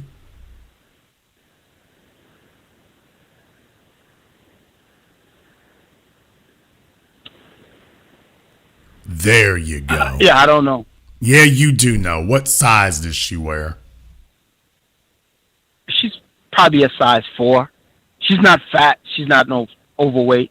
She's not no what you call it. She's not a Lizzo, because I hear you talk about Lizzo all the time. She's not a Lizzo. She's absolutely not a Lizzo. Okay. And she's had 2 kids. She's probably she's had one child that you're aware of here. One child. Okay, she's had one child that she's claiming here. You know what? Why don't we go ahead and put this all to bed now? I want you to send me a picture of her. I have to go on my phone and look for a picture. You don't have a picture? But she's not. She's not. You don't have a picture I have it on of my your phone, woman? but Are you on your phone right now, sir? Nah, I'm on my phone right now. She's not. Jason, listen. She's not. Believe me, Jason. She's very slender. She's not fat. Sir, you don't even know why I'm asking that. I'd like to see this woman. I'd like to see exactly what she looks like. So you've already told me that she's not. You already told me she's not Lizzo size. That's great. You're on your phone. You're on your phone right now, are you not? Yeah, I'm on my phone right now. Okay. I just sent you a text message. I want you to text me a picture of her. I don't see. Okay. All right. I'll try to look for it. Yeah, you'll try to look for it. This is very interesting, sir. Whenever you get asked about this woman, her statements to you are all very specific. But when we ask about your status to her, it all gets really weird and very vague and very general. That's not and you're talking about stuff that costs thousands of dollars about somebody that when you're asked about your status with them, it's very vague. What I'm saying, this is all very simplish and very desperate. You shouldn't even be this far off in it for somebody that you cannot or you are afraid to state what your real status with them is. Okay, hold on. Let me see if I can get a picture now. He has to see if he can get a picture. Now, you all know full well with the level of desperation and giddiness that he's had, he knows he's got pictures of her. He's trying to find one that he considers to be flattering enough. Instead, you should just send me the first thing you have. You funny. Yo, Jason, you funny, dude. You funny. You're funny. Nah, she's not. You know what? That's a good question here. Is she divorced? Yeah, she's separated from her husband. No, sir. I didn't ask you if she was separated. I asked you if she is divorced. Yes. For all that I know, yes. That doesn't sound very certain. That's what I was told. You said definitively first, she's separated. So in other words, you think she actually could still be legally married to this man.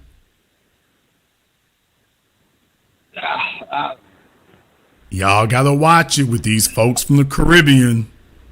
Marriage don't mean nothing unless they want to take something from each other. Now, when they want to take something from each other, then the marriage document matters. But everything else, look here. She laying on the couch with the damn postman, the milkman, the vacuum cleaner salesman, this jackalope, and yet her husband's still running around out there. So y'all gotta watch these Caribbean values, y'all. You're funny, brother. Dude, it does not take this long. It doesn't take this long to text a picture. It really doesn't. I'm trying to search for a picture. You're trying to search for a picture? Well, because I have a lot of pictures on my thing where... Why? You don't have a life. What are you taking a bunch of pictures of? You don't have a picture of her? I want a good, decent picture. No, not a decent picture. Just send me the first thing you have, sir. Yeah, Jason, that's what I told y'all. He's trying. Yes, he's I trying to will. find one that he thinks is most flattering. No, sir. Just send No. All you have to do is send the first thing you have, sir. You don't even. Okay, let me see. There's no requirement for it. Okay, I got. Hopefully, I could send this one. Hopefully. All of a sudden, these folks here in the 21st century, they've had smartphones now for 12 years. All of a sudden, when I ask them to text me a picture, all of a sudden they become technologically illiterate. Ooh, I don't know how to send no picture. Not sure if I can find one. Oh, okay. I bet you if that broad told him to come over to text her a picture so he can come over tonight, I bet you he'd have sent her a magazine worth of pictures by now. I'm trying to get the number to send it to you. Man, look here. I'm trying to get you. One second. You just send me a number and oh man. Y'all, if you don't understand this. Oh shucks. I gotta pitch you up. I'm trying to get it to send it to you, but hold on. Okay.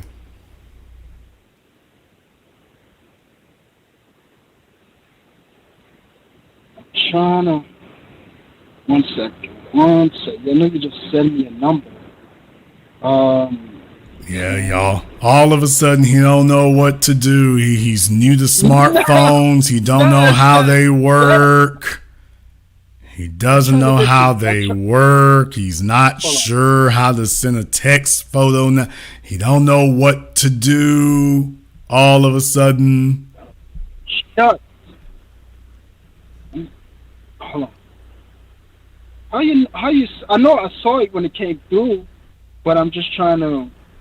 Now, every smartphone in the world from the text program, it immediately gives you the ability to text pictures and goes to your camera memory. He's trying to tell us that his don't do that. I'm in my.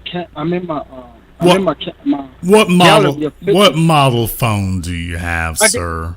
I have a Android 20, Samsung 22. And he's trying to tell us that going from the text message that I sent him, that it doesn't immediately give you the icon to send a picture. Do you all see that? Do y'all see that? Hold on one second. Hold on one second, Jason. Let me go to your number. Let me see if I can. Hold on. Okay. So send a picture. Okay. Let me see if I can get a picture. Yeah, y'all, just understand. If y'all want to know how he ended up with old girl, this is how. And he's just being real evasive about just sending me a picture of her so we can go ahead and get this out the way. He's being real evasive.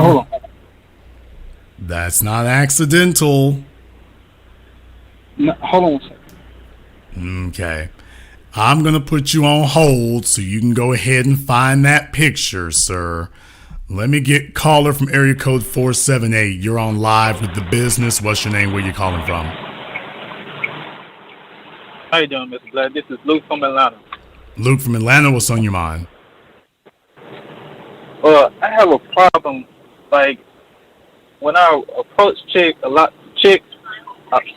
a lot of times they'll try to put me in the boyfriend zone, but sometimes I don't really want to be the boyfriend as of just yet. I just want to kind of, get to know him or whatever. Sometimes, I just want a chick just to hang out with. So I'm just trying to figure out, like, just get, update my how you can say, my blueprint book so I can know how to deal with females out here.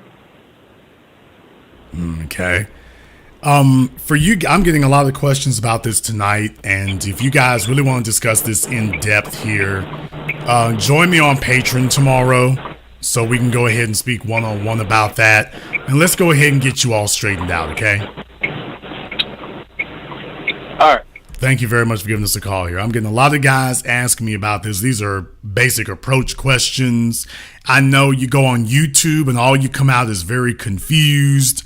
We got some basic manhood, confidence, and competence questions here. So why don't you all can join me on Patreon tomorrow, and let's go ahead and get you taken care of here. Because you already saw, I took care of the one dude, and I was like, by the way, one sentence.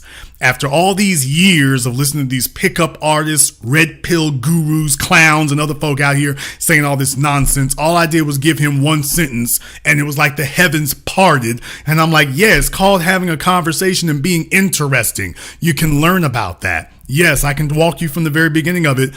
Why? It's not rocket science. So if you really want us to get into that, call me on Patreon. But tonight, I'm really trying to empathize for the women here. They're young, they're lonely, and this guy right here is a major reason why. Dude, have you figured out your phone yet? Yeah, I had to. You know what I got to do? I got to save you. That I got to set. I think I could do it now. Hold on a second. I could. I save you. I go to my gallery and I send you the thing. Hold on a second. Where's my eye roll emoji? Okay, it's hopefully you see it. That's me and her together. Went out on a date, so you're gonna see it coming through. I'm sending it now. I'm hoping you get it. So you can't say I didn't send it to you. That's us together on a date. Sir, if you send it to me, I'll get it.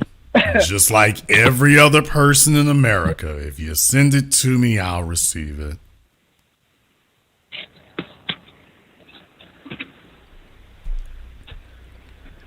All right, there you go.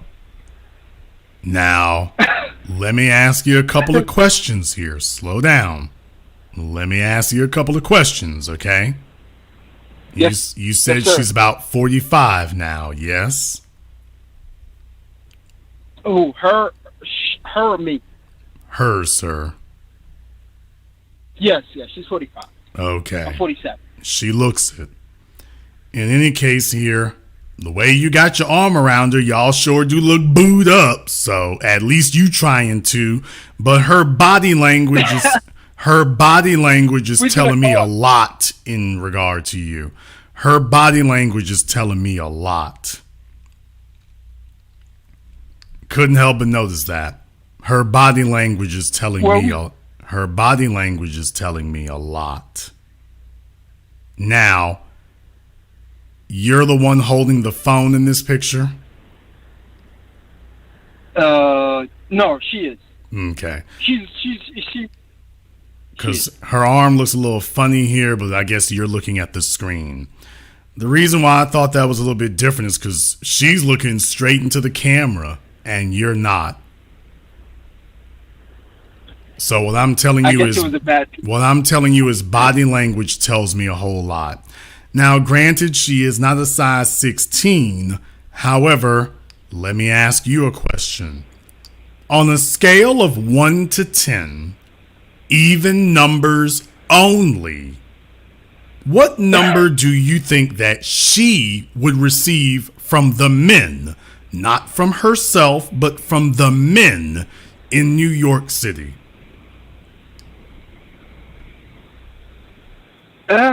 I think a 6. You said even though I think a 6. Okay. All right. Now, let's consider the fact that, in your opinion, the men of New York City would give her a 6, even with that hairline.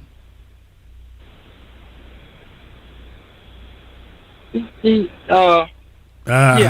Okay. You think that hairline is going to get a 6? All right. You know what? I'll let you have a 6, even on that hairline. I'll let you go ahead and have a 6 on that. Now, she's already got a kid with her. Now, how many points do you think a woman loses when she has a kid?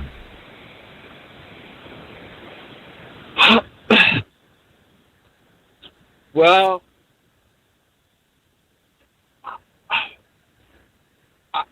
I'm really not in a position to really judge, Sir, that's a very simple question.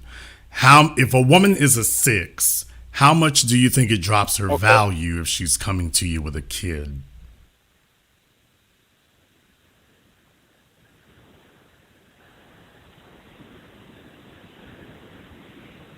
I mean, you know more than I do. Sir, you're a grown Because man. Sir, you're a grown man. Let me ask you a question. Yes. In your mind, does a woman having a child lower her value for you? Not for me, not for the rest of the world, but just for you. Does a woman having a child coming to you with a kid, does that affect her value for you?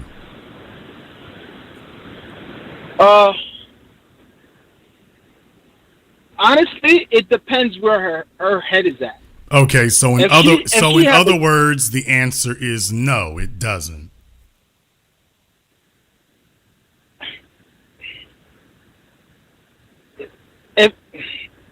And that is the reason why, why you ain't seen her till the age of 43, and even then she's only coming in the door with her bills and her problems.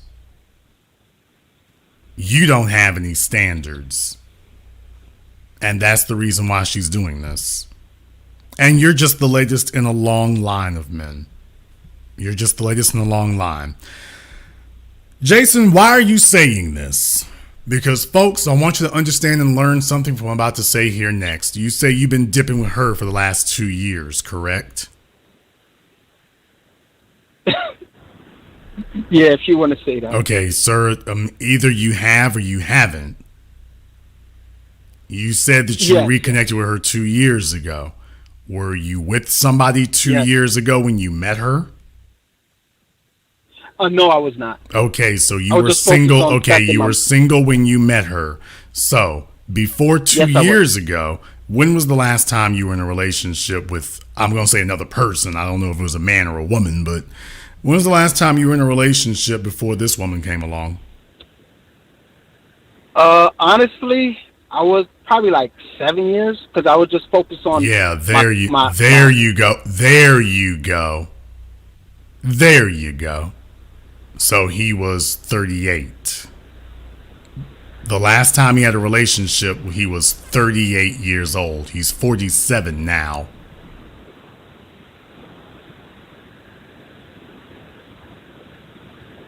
I would just focus on my craft and learning as much in this trucking business as possible, stacking my money, making sure I have a decent egg nest in the bank. That's where I was focusing. I wasn't really focusing on having a female because I didn't want any distraction.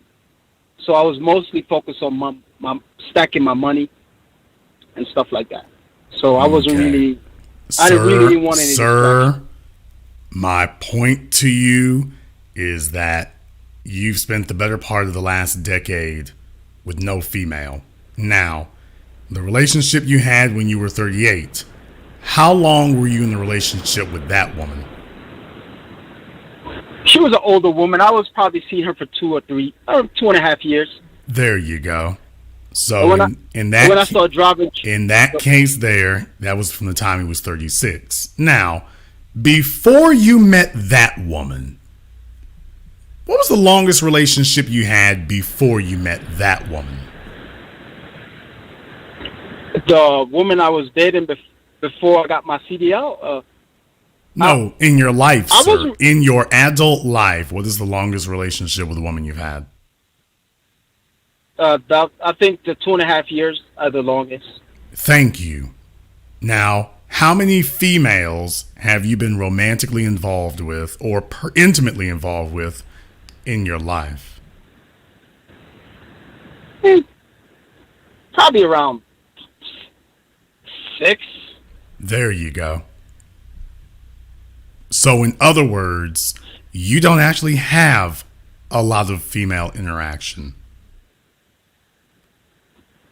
No, I'm more of a loner. Okay, I like to be alone. The word loner is one word for it. Another word is inexperienced. And all the females that you've been dealing with have a wealth more experience with the opposite sex than you do.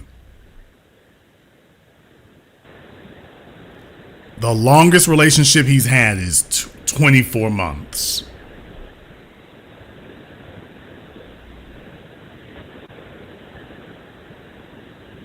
He doesn't have a lot of experience with women, and it shows with everything he does. Now, He's got this single mom of one kid, and she's on him with all of her problems. Now, I stopped you before when you were saying something, and I said I was going to come back to this. I'd like to talk about that car. Now, the picture you sent me, is that in her car or in yours? That's my car. Of course it is. It looks too nice to be hers. What kind of car does she drive? She's driving now. She went and got a new car because she thought that I wasn't going to help her with the car. Okay. So she went and got a car. What was the car that she was driving? The one that the mechanic said had a leak.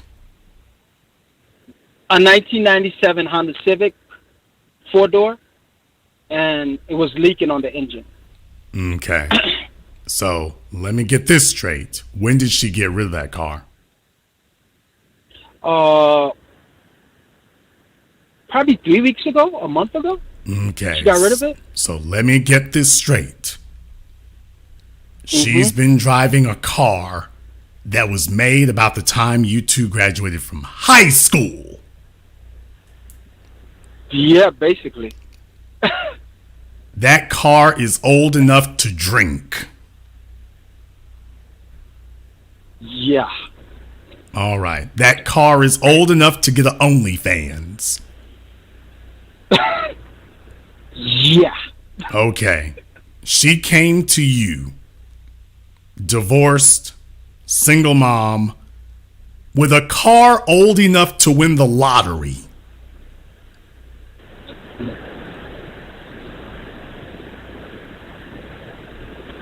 That should tell you everything about how she has managed her life in the last 3 decades.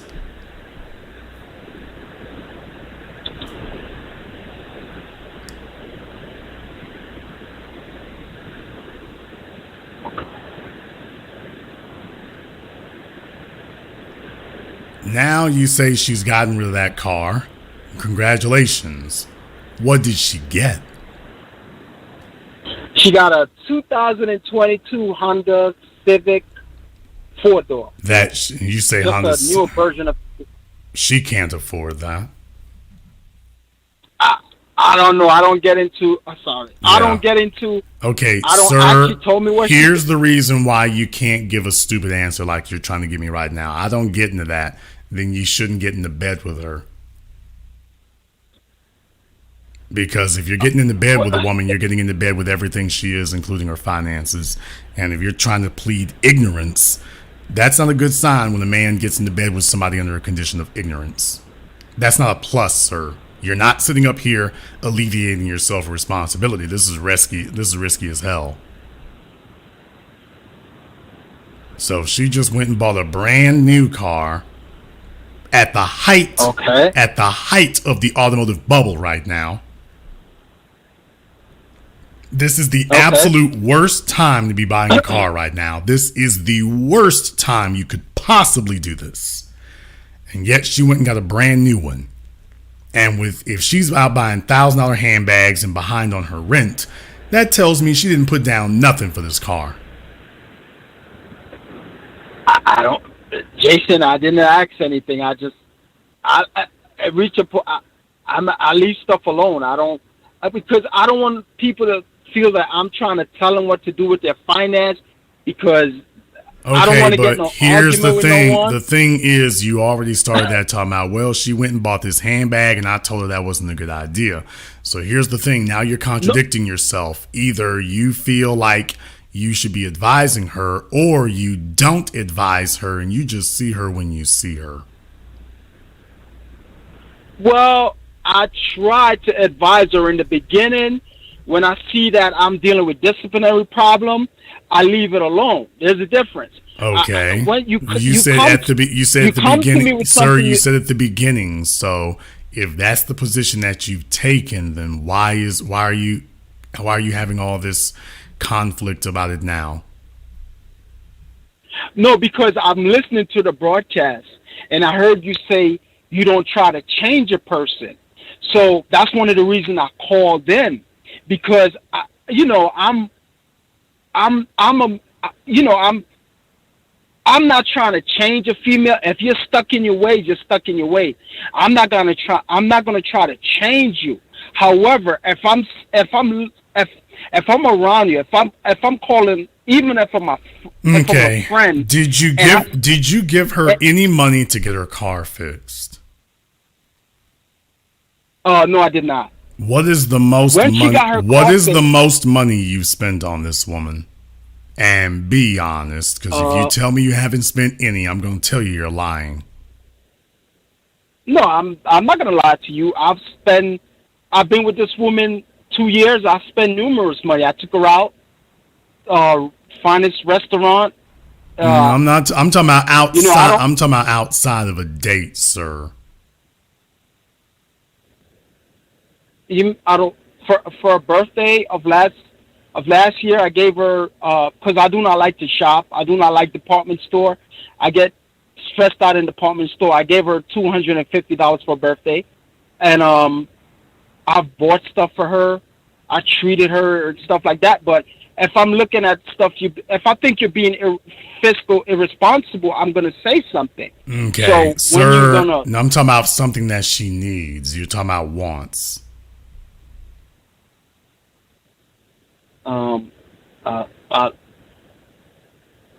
I don't understand your question because I didn't spend. When she told sir, me about the car, a woman needs her rent paid, her utilities, her car note, health insurance. Those are things that she needs. Going out to eat, going out to shop, those are optional. I'm talking about something that's a necessity. And you're acting like you haven't done that, and I know that's not true. You're Captain Save-A-Ho, if I've ever met one. Well, if I'm in a person's life and I'm trying to build a relationship with them, what gifts did you buy for the daughter?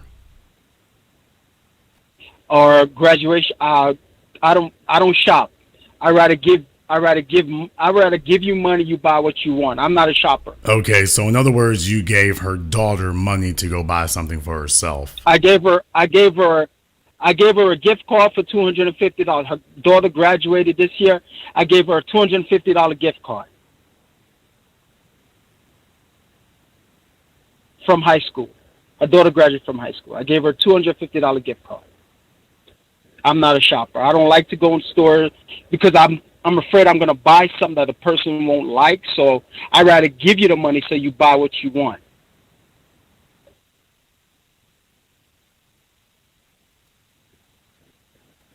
How many times have you done that in 2 years?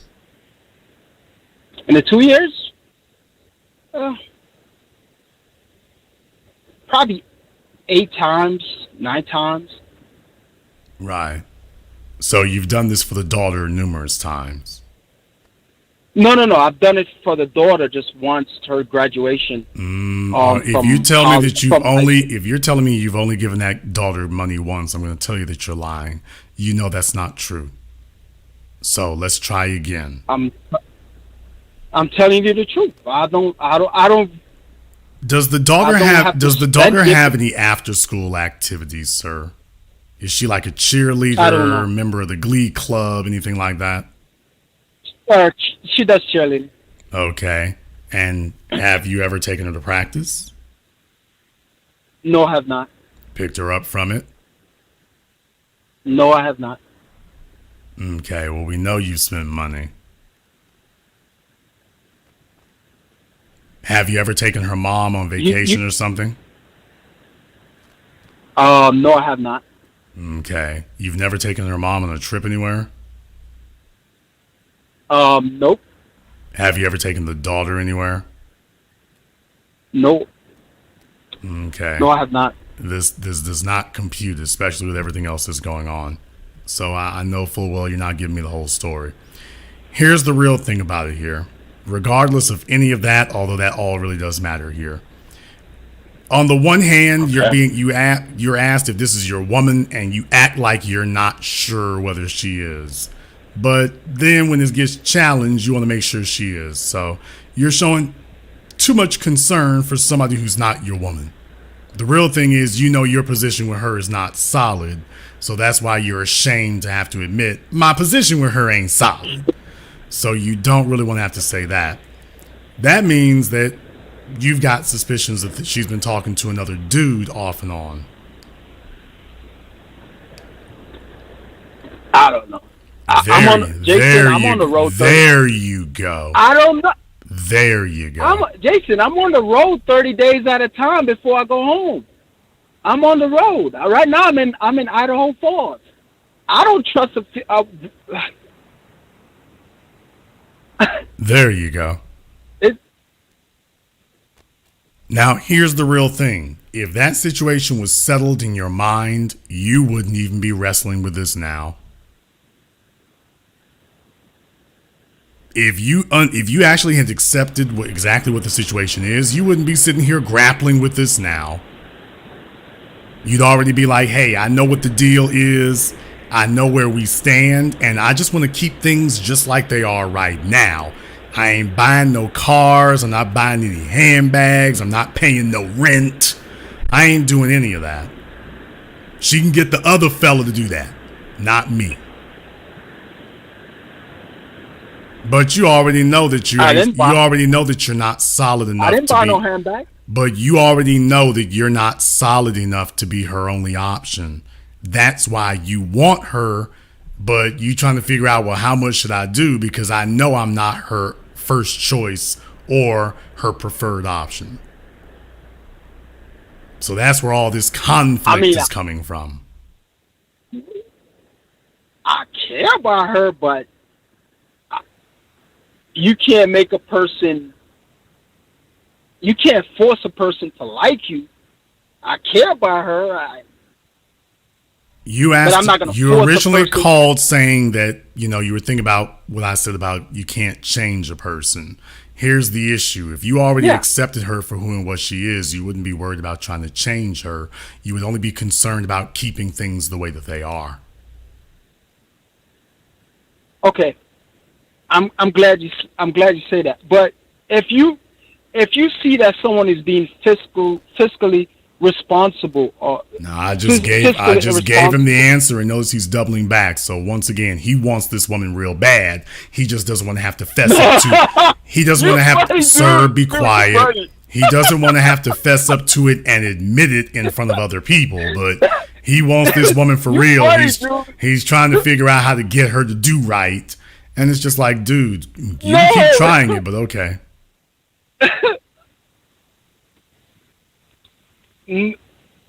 No, I'm listening to you.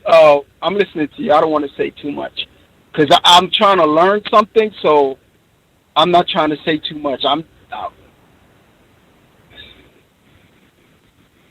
Bruh, you already been breaking bread with this chick all over the place. And all you want is for her to be reliably there when you get home. Well, that's cute and all, but let's understand here, you trying to have her as your woman, but you understand you don't have enough leverage to enforce it. So the bottom line for you is that you need to either you're going to accept you all's situation the way it is, or you're going to accept it the way it is because she's not going to stop doing what she's doing. She's 45 years old. She's set in her ways. You are not enough to give her what she wants. So she's going to try to put together 2 or 3 niggas and build a bear. And that's what that's going to be. You don't have any leverage to enforce or impose anything else. And you don't have the time to be present enough to do it anyway to confirm it. So you're sitting up here talking out both sides of your neck. The bottom line is the situation you have with her is as good as that's going to get. As far as changing her, you can forget that at 45 years old with a kid. No. You value her a whole lot more than her marketplace value is, so she's lucky in that regard. But by the same token, she's set in her ways, and she's so used to struggling that you can't convince her or wean her off of it.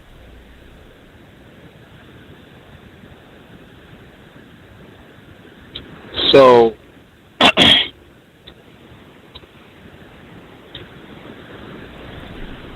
I've already given you your answers. All I'm going to do now is just keep repeating myself. But I won't do it for very long because your time isn't valuable, but mine is.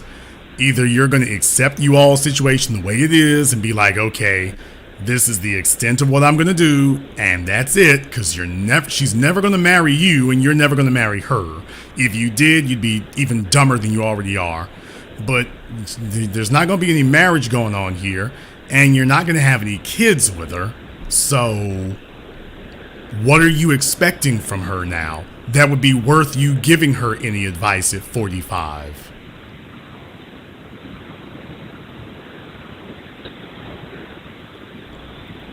Do you two live together? No, we do not. Okay, then what are you expecting at 45 years old from her now?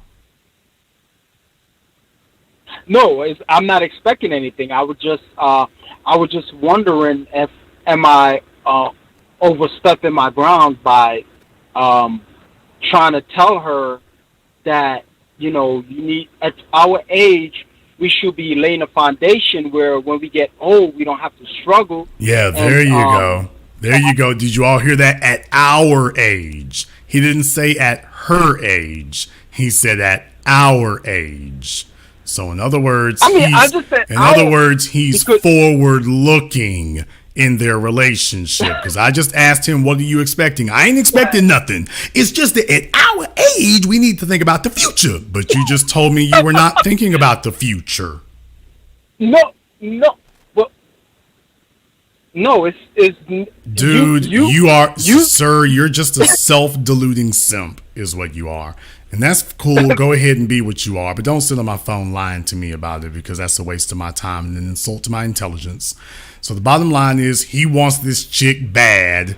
He's trying to figure out how to get some command here. He has no leverage whatsoever. When he hits the road, he is really just anxious about some other dude coming over there and making her sweat. No. And he's breaking bread and stuff. So he's emotionally and financially invested. He's trying to figure out how to increase his leverage, and there's really no way to do it. Okay, I mean, that's fine. I mean, I'm just going after what I heard said on your broadcast. If she lives in her house and you live in yours, then at 45 years old, there's no reason for you to be sitting up here telling her about her expenses. Because out of one side of your neck, you say, I don't know what her expenses are. I don't get into that. Then you're saying, should I be giving her advice on how to spend it? Okay, you're talking against yourself now. You're contradicting yourself. Either you're concerned about her finances, in which case you know what they are, or you are unconcerned about her finances, in which case you're not asking her about how she spends money or otherwise. So which is it? No, well, I was concerned a little bit because a couple weeks ago you're complaining about your rent going up $50. So when you said to me, "Oh, I'm buying a handbag for $1,000," it kind of threw me off, because I'm like, "Why are you gonna buy a handbag for $1,000?" After 2 years, these kind of outlandish statements from her should not matter. The only reason it matters is because you're trying to figure out a roadmap to the future with this woman.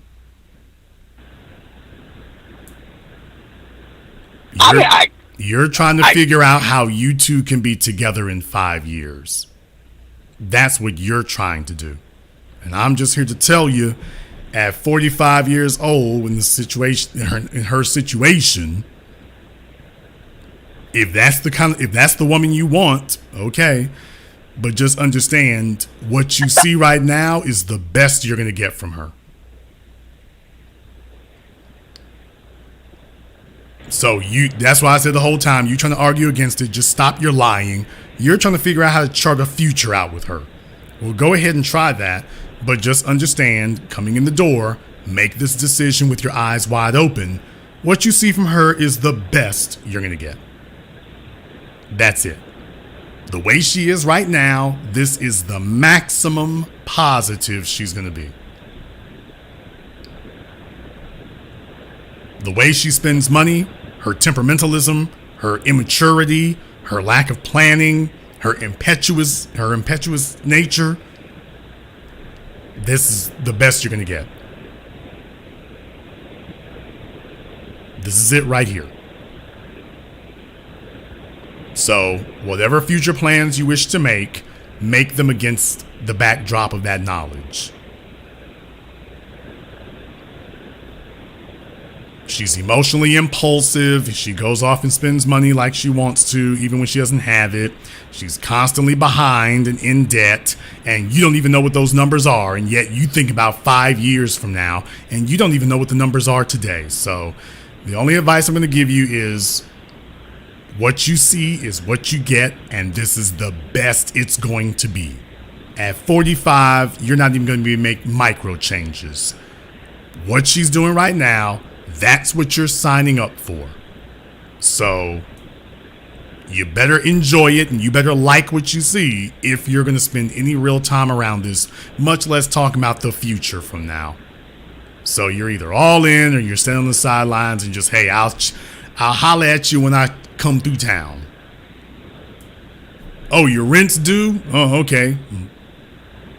I'm sure you got that handled. No, I do not. No. Well, no, I'm talking about for her. If she says that to you as well, I'm sure you got that handled. But either if you're right now, you're trying to set up the future, which means making all this stuff your concern, as opposed to, no, I'm not involved with any of this, which you can do, but just understand this is the best you're going to get from her. So do me a favor, give me a call back in 1 year. I'd like to see how things are going. Even though you've hit your 24-month mark, I'd be interested to see if you all still have something going on here in a year. Thank you very much for giving us a call here tonight. I know that was a long call there, but definitely I wanted to go ahead and dig to the bottom of that. There. So you can see what's going on. He's trying to map out a future with this chick. He's trying to figure out how the future is going to work. She's 45 years old. Negro, what future? The way she's doing things now, this is the way she wants to do things. You're not going to be making any adjustments to that. But to the young females out there, let me tell you, if you don't play your cards right, this is where most of you, not some of you, most of you are going to end up at. Most of you are going to end up in a situationship. Because these old chicks before you, these old chicks are suicidal. They've given up on themselves. They're on a suicide run. They know it's never going to get better for them. Your job is to be smarter than they are. That's your job.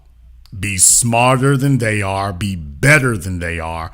That's what you're supposed to be doing, because these old chicks don't care that you end up with nothing. You got to get out here and make sure that you are in the best shape mentally, physically, emotionally, psychologically that you can be in. Otherwise, you'll be 45 yourself. Hell, most of you won't make it till 35 before it happens. Keep that in mind. We're going to go ahead and wrap things up here tonight. I want to thank all of you for joining us here for tonight's program. Thank you to everyone who's contributed to tonight's program here on PayPal or CashApp or Super Chat. So thank you very much for that as well. We appreciate that. To my man, Mr. Florival, I appreciate your support for this tonight, brother. I appreciate that. Aria, I see you over there, and everybody else who's contributed to support tonight's program. If you are new here to the business, welcome to the program that laid the foundation on which all of your Red Pill, MGTOW, and all these other folks out here have stolen, begged, borrowed, and ripped off everything that you heard here tonight from the definitive source. This is the place they all got it from. Click that red subscribe button. Click that yellow notification bell. Join us each and every week that we are here. If you haven't joined my Patreon, we're going to be doing that here tomorrow. I had to skip last week because something came up. But I am going to be back on the scene and back on the set here tomorrow, 12 noon Central Standard Time. So all of you, get your pens, your notepads. We're holding class for you. Go ahead and join us for that as well. I want to thank all of you for joining us here tonight on The Business, and this concludes tonight's broadcast. I am your host, your brother, your humble servant, Mr. Jason Black. And until next time, my brothers and my sisters from around the world, remember, handle your business, or your business will handle you.